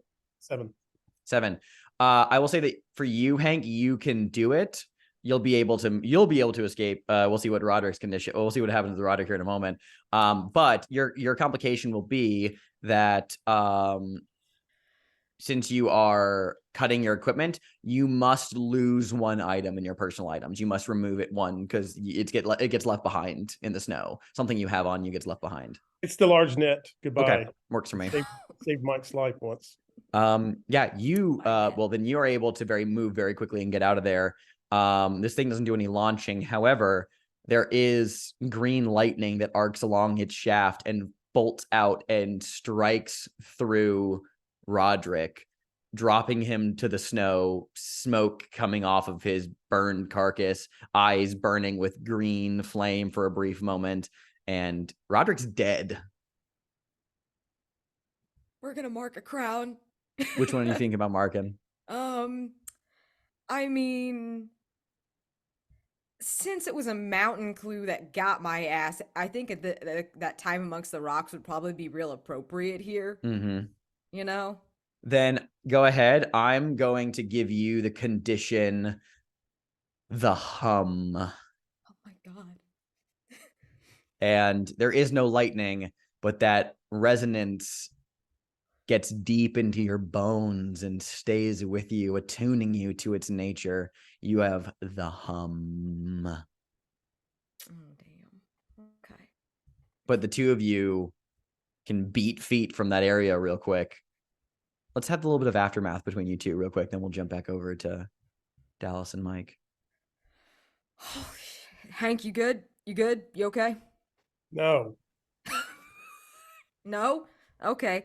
I am not, but I'm pretty sure Fort Kickass is this way, but no, I am not good. Okay. Are you injured? Are you like physically good? No, let's just keep walking. Okay. Yeah, let's just go. What the fuck was that? Can I hold the chicken for a little bit? Yeah, absolutely. Please. There you go. Yeah, please. Actually, yeah, it's real nice. It's real chill. Oh, and yeah, I didn't narrate that when the lightning hit Roderick in the other timeline. You hear and just like feathers shot out all over the place from under his jacket. Yeah, I pass Hank the chicken, like holding it by its like little wings, and help him stuff it under his jacket. And yeah, it's real nice. It's warm. Yeah, Very warm. yeah.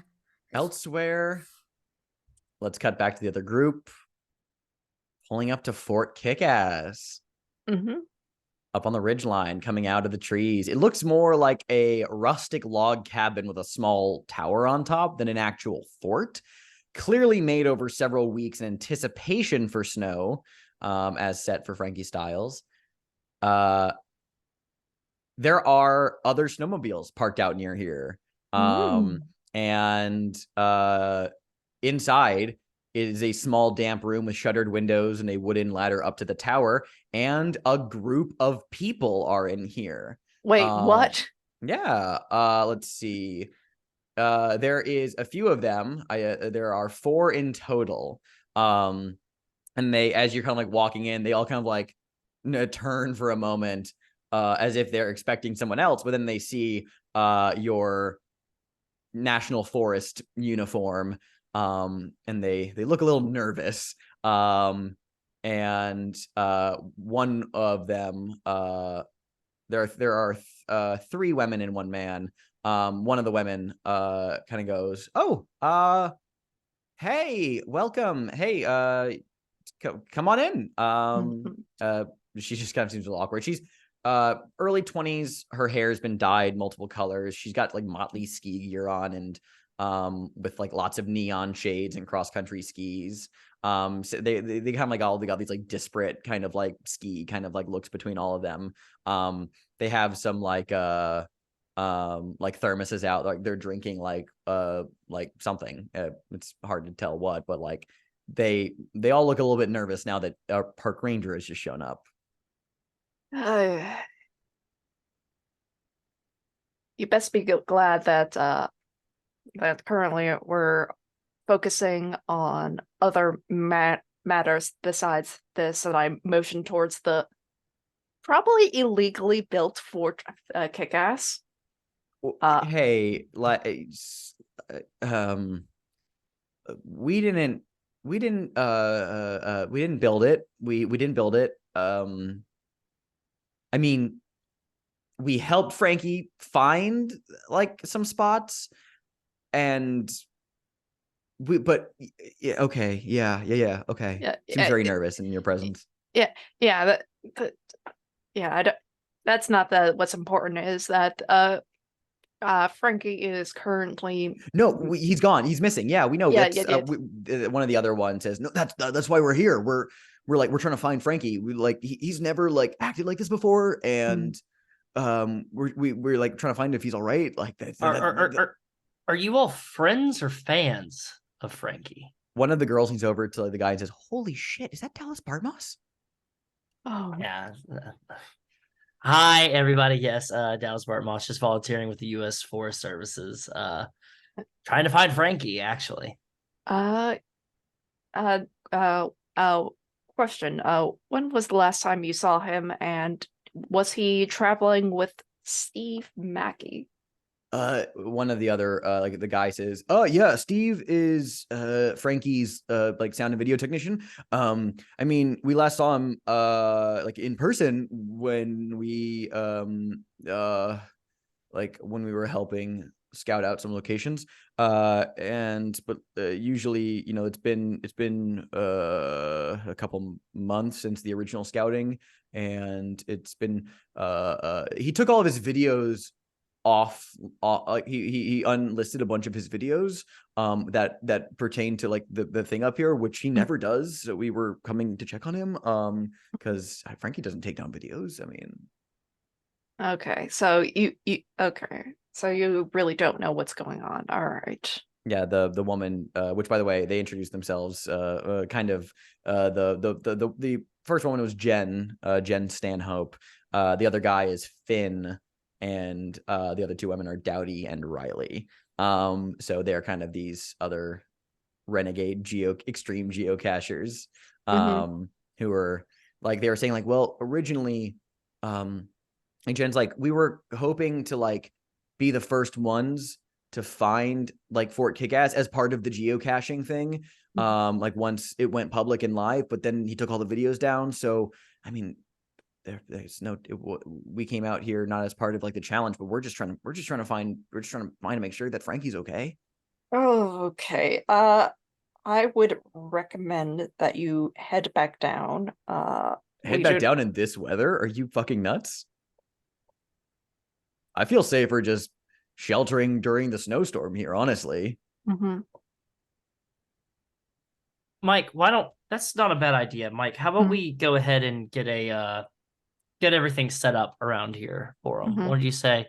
Make a base camp, get some food going. Maybe we can figure out if we can get Rodrick and Hank back up together, all form together and everything. I've got plenty of supplies.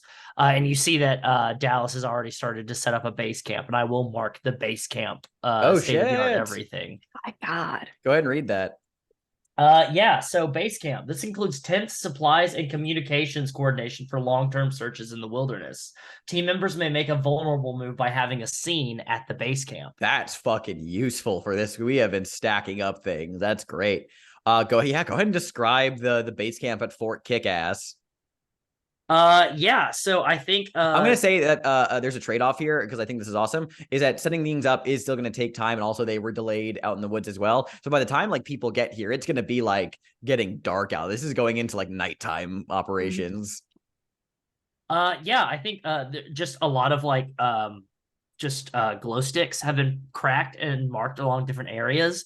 And Dallas has taken some of their own like tents that they had, and all of like, and your tents as well, Mike, and set them up for like our individual places. But it's taking these other tents and using that like tungsten fiber material to like kind of patch up holes in them. And there is like a camping like stove in the middle, like a Coleman, like nice portable, but like you unfold a portable stove and everything in the middle. And is setting up like those emergency blankets that are like the metal foil blankets, setting them up as like tarpaulin on the side of the room, so there's insulation within this kind of cave area. And so like all our own body heat and everything is circulating within the room and everything, and making it kind of warm and cozy. And then also you see Dallas start unloading the saddlebags from the snowmobile.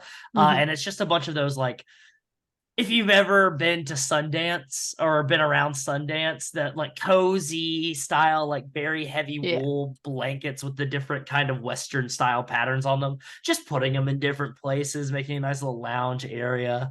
And it's just brewing coffee, and has a tiny little radio set up with an antenna, and like a small foldable antenna, and is trying to see if it can coordinate any kind of like pinging. Yeah, Mike just sighs at all this shenanigans. I think just generally I want to take a look around the log cabin to see like so I was gonna say, we're about to lose Daniel, because Daniel has to hop off early. Let's take a 5-minute break, and when we get back, we can say that Hank and Rodrick arrive up at the base camp as well, and Hank will just be busy speaking with some of the geocachers on all of them, and then we could possibly close out the session with some with a vulnerable move between someone, and maybe some like investigation that kind of, and as night falls over the valley. So let's take 5. All right, we're gonna I feel like what we'll do is we will do just one more scene to wrap up. We can have 2 first responders doing a vulnerable scene together, and one of them can be doing some searching, I guess, or like do some like additional clue finding. Who wants to do a vulnerable move at base camp?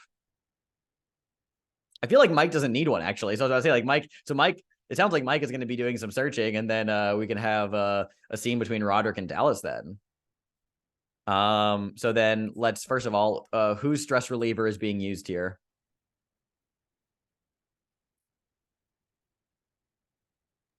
I think that we can go ahead and.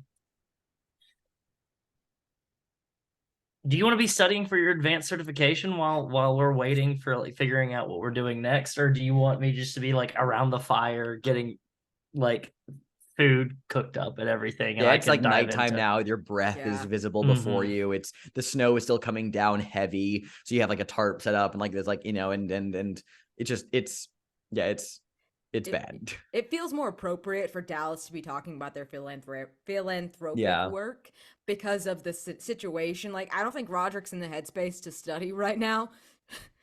Shit's Fair enough. crazy. Fair I am enough. holding a chicken, though, if Hank is not still. Hank might still have the chicken, and that's very fine. He needs it emotionally. Fair enough. Then set the scene and roleplay. Yeah, I think we've got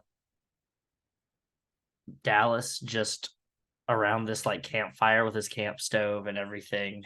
Breath coming out, is making some like decaf coffee, and like finishing up getting some like just taking like home fries and other vegetables and putting them on this like cook stove, but then has like a bunch of meat wrapped in aluminum foil on the campfire. Um and just looks over at Roddy holding that chicken and goes, so you attached that thing? I mean, I couldn't just leave it out there, you know? It's I mean, these things aren't built for the cold. Freeze to death. It ain't even supposed to be out here. So, I mean, it start following me. You know, we'll find a place for it later. Okay. Find a place for it later. Yeah. Where do you think we're gonna keep that? I do not have a plan. Do you have a plan? You sound like you have ideas. You have this tone of voice you get when you have ideas. Okay, so riddle me this. Okay. We got plenty of space out in the backyard at the headquarters, right? At HQ. We got some of that old like mowing equipment that's just rusting in the corner and everything like that. Yeah. I was wondering, what if we got together and did like a department, building? We made our own chicken coop, and I guess Hank Jr. or whatever you're gonna call this guy over there. Now it's Hank Jr. I didn't have a name, but now it is. Okay, Hank Jr. I like that. We build a chicken coop and kind of just have like our own. It's a way to have like sustainable breakfast and everything, I guess. Just start having a couple. We're gonna have to get another chicken. We will have to get multiple chickens. They cannot be by themselves. This is literally, I don't know why you'd bring out a single chicken here.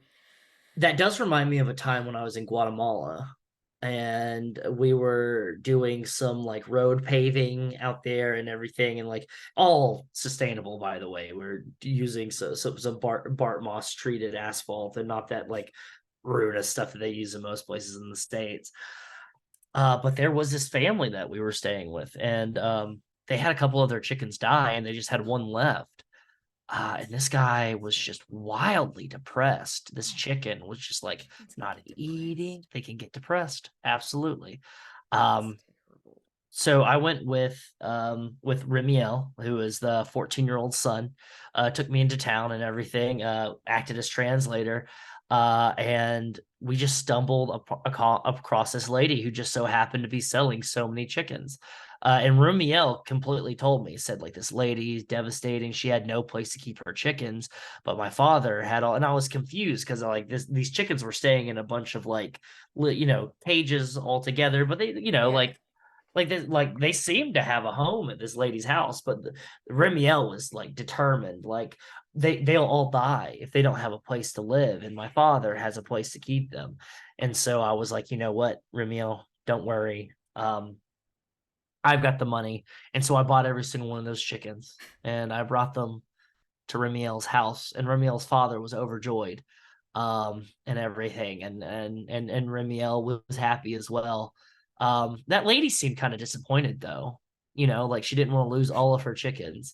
I don't speak a lick of Spanish, but I'm pretty sure I did something. I mean, I gave her a lot of money. She could just start a new life, Yeah.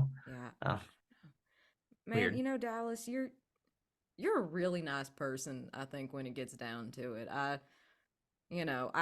It sounds like you do a lot of really nice stuff, and I know you're always trying to help. I know it's not always like easy to help out here. This isn't like your whole bag, but I think I just want you to know, like, I appreciate you being out here. I think it's real sweet of you. Well, I appreciate that. I try. I know I can be a bit intense sometimes, but Hey, ultimately I just want to do what's right. sometimes you get intense about stuff you care about, and I think that's okay. Absolutely. I think Mike's warming up to me a little bit though. I think Mike's starting to see that, I have like a little bit more going on with me than just the money and the devilishly good looks and the impeccable sense of fashion and everything. And Mike's his own guy. He's got his own stuff going on, He's just kind of gruff. I don't think he's got a huge beef with many people, and I'm sure you two will get along eventually. It seems like you two you got here faster than me and Hank did, so you're doing something right. I reckon so. Anything you want to know? Anything else about Dallas Bart? I mean, we've got plenty of time here. Anything you want to know about old Dallas Bartmoss? Man, I mean, I know you kind of answered it a little bit, but for real, not just because you like philanthropic work. Why are you volunteering with the National Forest Service specifically so much, like on the ground? Because you don't got to do this stuff. You know, you don't have to do search and rescue like you do. So what really made you want to do this in particular? It's a perfect time to answer Crown here. Oh, Oh, okay. Yeah, I'm just gonna change which one it is because that's an excellent question. So you know, Roddy, there's been a lot of weird shit that I've seen out in the woods. Working in tech in San Francisco, you deal with a lot of types that are kind of like me, rich, intelligent, but they're disconnected from what's going on in the real world and everything. And a lot of these types would like, oh, going hiking with my family, or going to, Provo to snow with the family, or to ski with the family and everything. And I just kept seeing all of them overlooking and what they were doing to this world.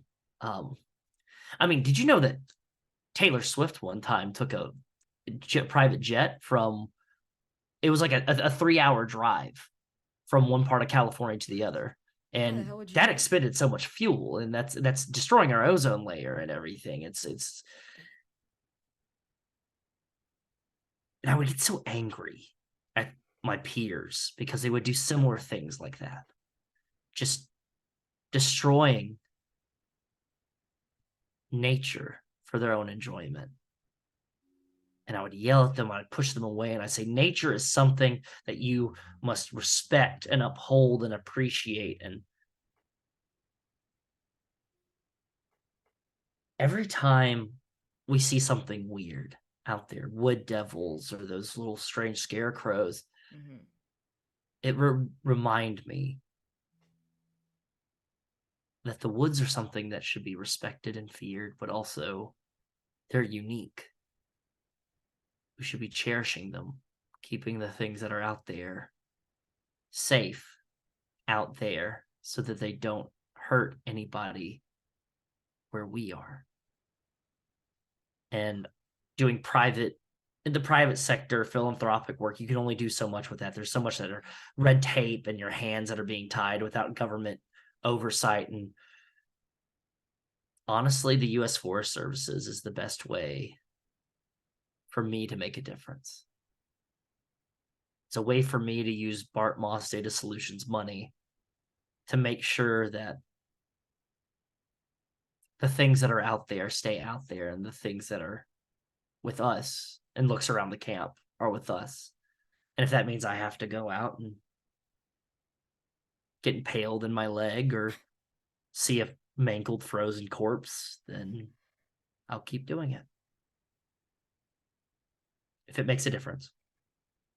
That's and it's no disrespect to you, that's a lot more noble than I expected.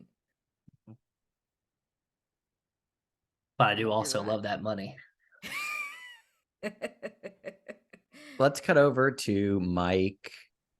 What are you doing out in the cold snow, the light of the base camp visible, the chatter of conversations cutting through the wind?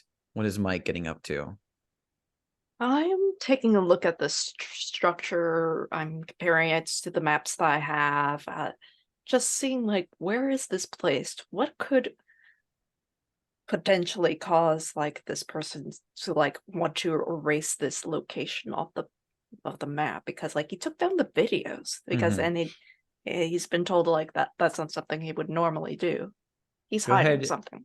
Go ahead and roll plus reason for the search move. Mhm. That's a 5. It's a 5.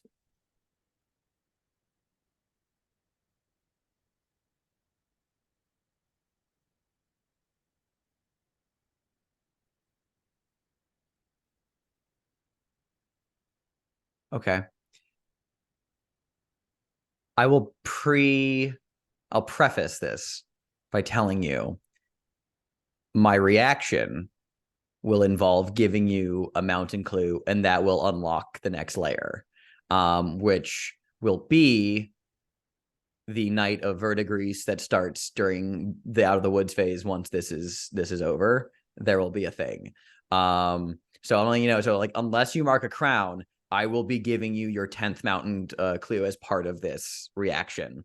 So I'll, before I narrate anything, and then if you decide to bump it up from there, you will not get the mountain clue. You'll instead get something else. So I'm going to preface that now of because I don't want to spoil it. Do you want to go unlock the next layer of the campaign, or do you want to hold off on that? God, I really want to unlock the next layer of the campaign. Very good. Mike, you're out in the cold darkness. The snow reducing visibility, your breath visible before you. Bundled up, it gets colder, trudging through the snow. Your boots already a little soggy, those seeping into your socks, but it could be worse. You've experienced worse.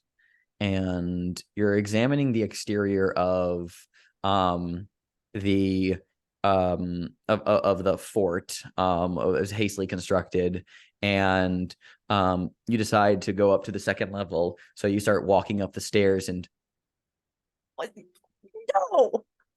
there is a cold shock that goes through your spine as you realize there were no stairs on the exterior of Fort Kickass, and your hands tremble as you look slowly up to see that these stairs don't connect to the top of Fort Kickass. They're just freestanding log cabin stairs out here in the snow.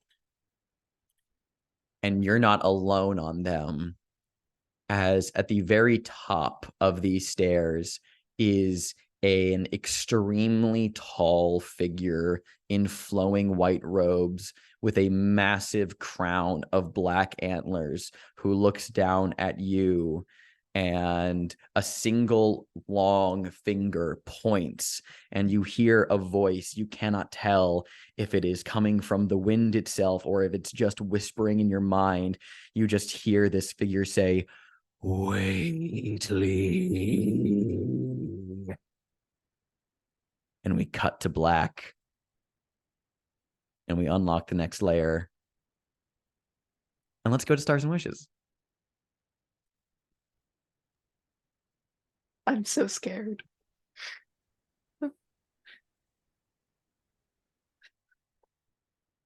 Before we do Stars and Wishes, we gotta do end of session questions. So I don't believe there were any echoes in time that anyone did, but for base and all ones, that's fine.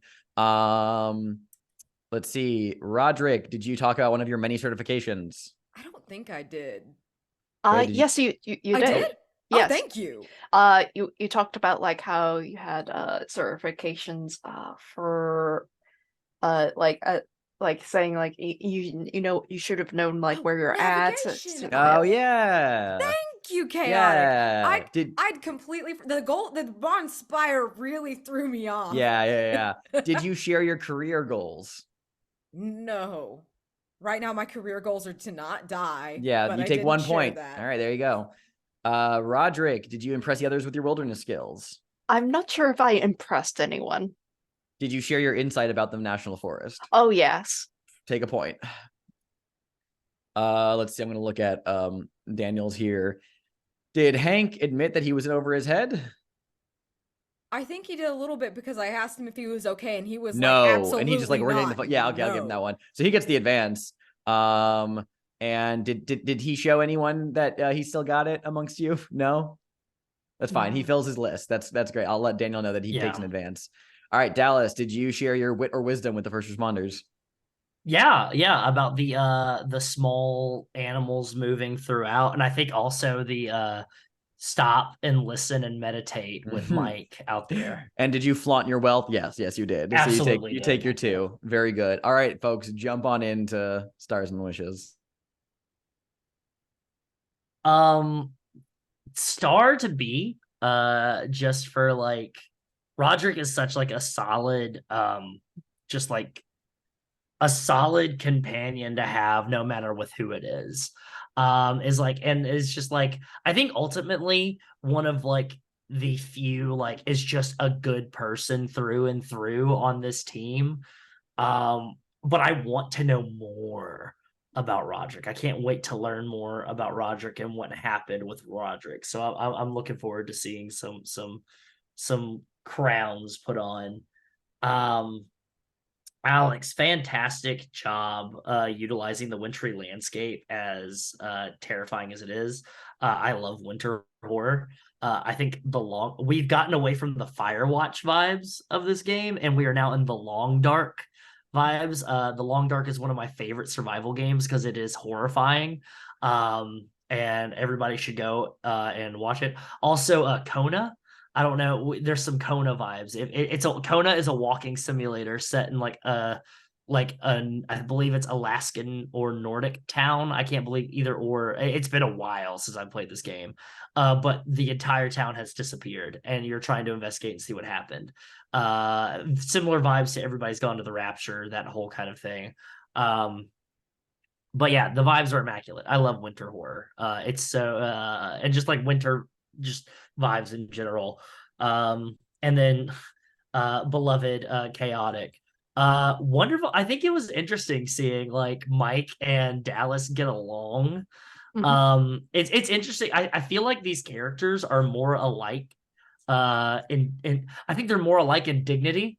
And if you take all of the outside sources of everything else happening, if you get rid of the money and the company and you get rid of like everything else going on, I think it really goes to show that they would, in a perfect environment that is since like a sensory deprivation chamber, Mike and Dallas would get along with each other. But since the real world does not work like that, they are doomed to not spend time with each other. So I think it's really interesting to see these moments of where like they actually get along, but then they also have a mistrust of each other. It's a really good combination, a little bit of madness, a little bit of badness combination.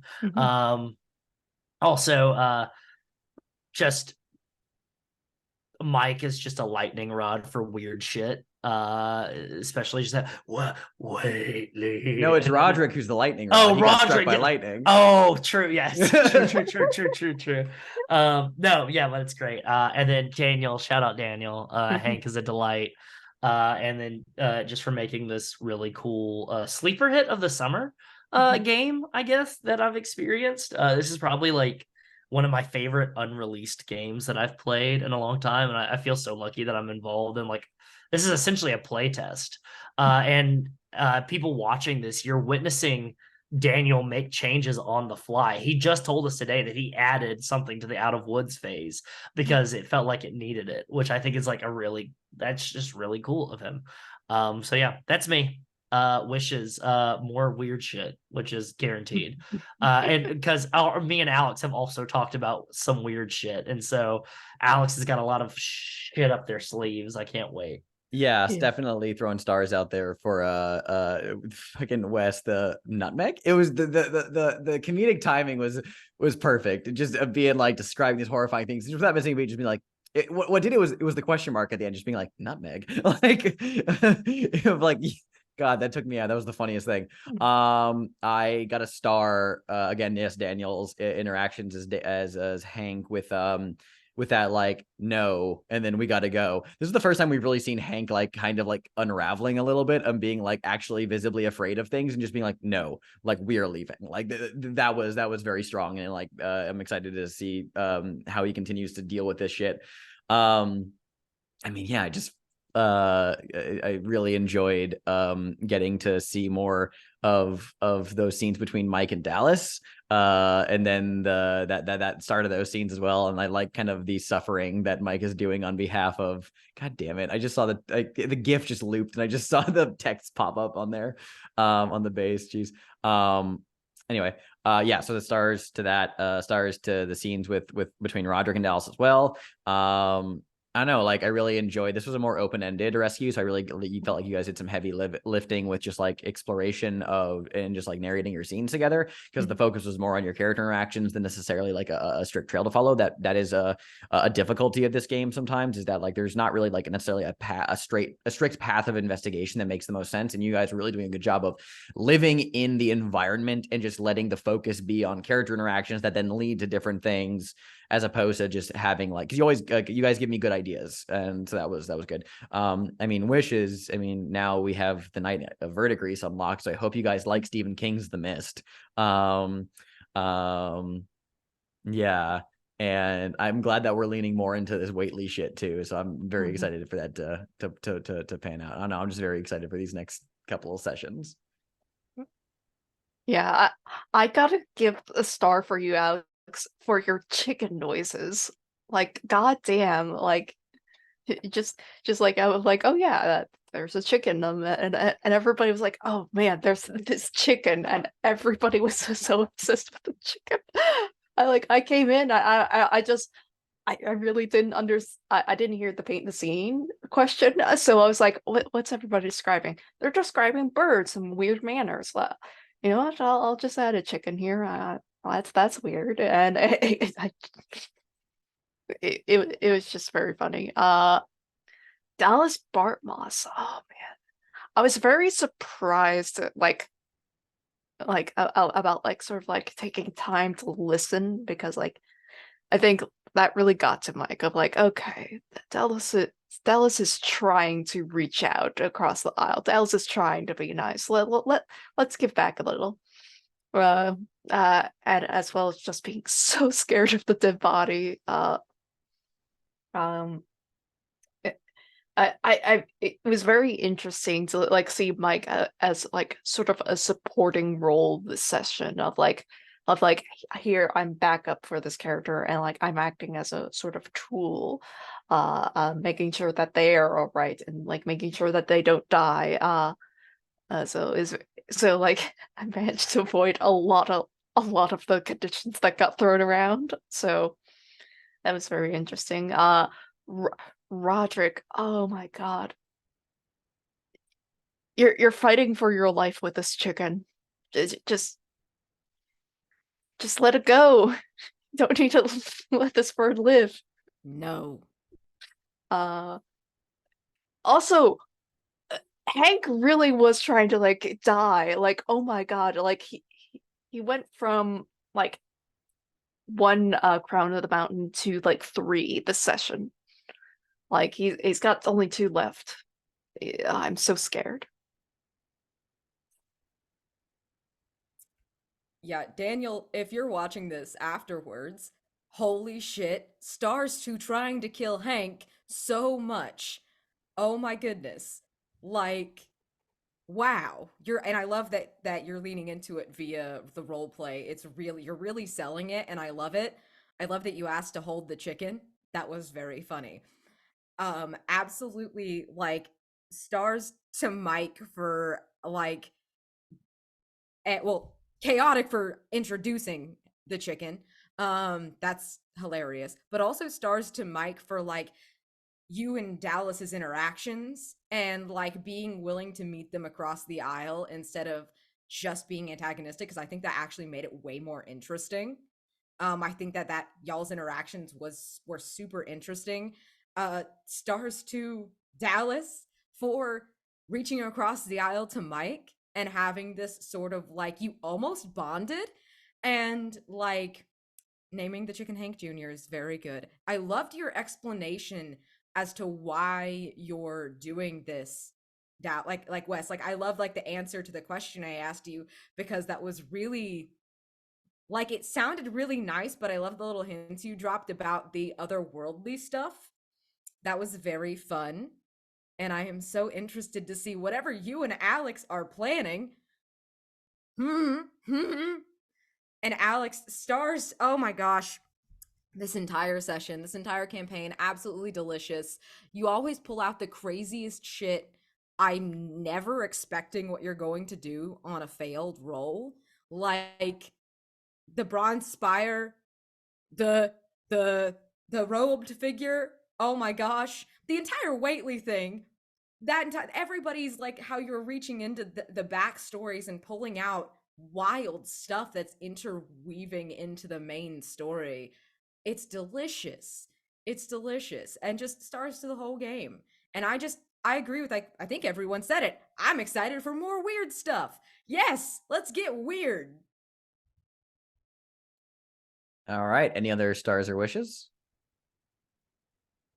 Very good. Before we go, off of the mountain, away from the valley, away from the snowfall, where there are only the slightest flurries that fall through the air, there is a dark road that connects the various towns in the nearby area, a signpost that reads Plymouth, 6 miles. Dark of night blankets this place with a soft fog, and a car passes by down the road. Another car passes by in the opposite direction, headlights cutting through the distance. And another car pulls to a stop alongside the road, puts the hazard lights on, gets out of the car. We never see this figure, only from the neck down. They walk to their trunk.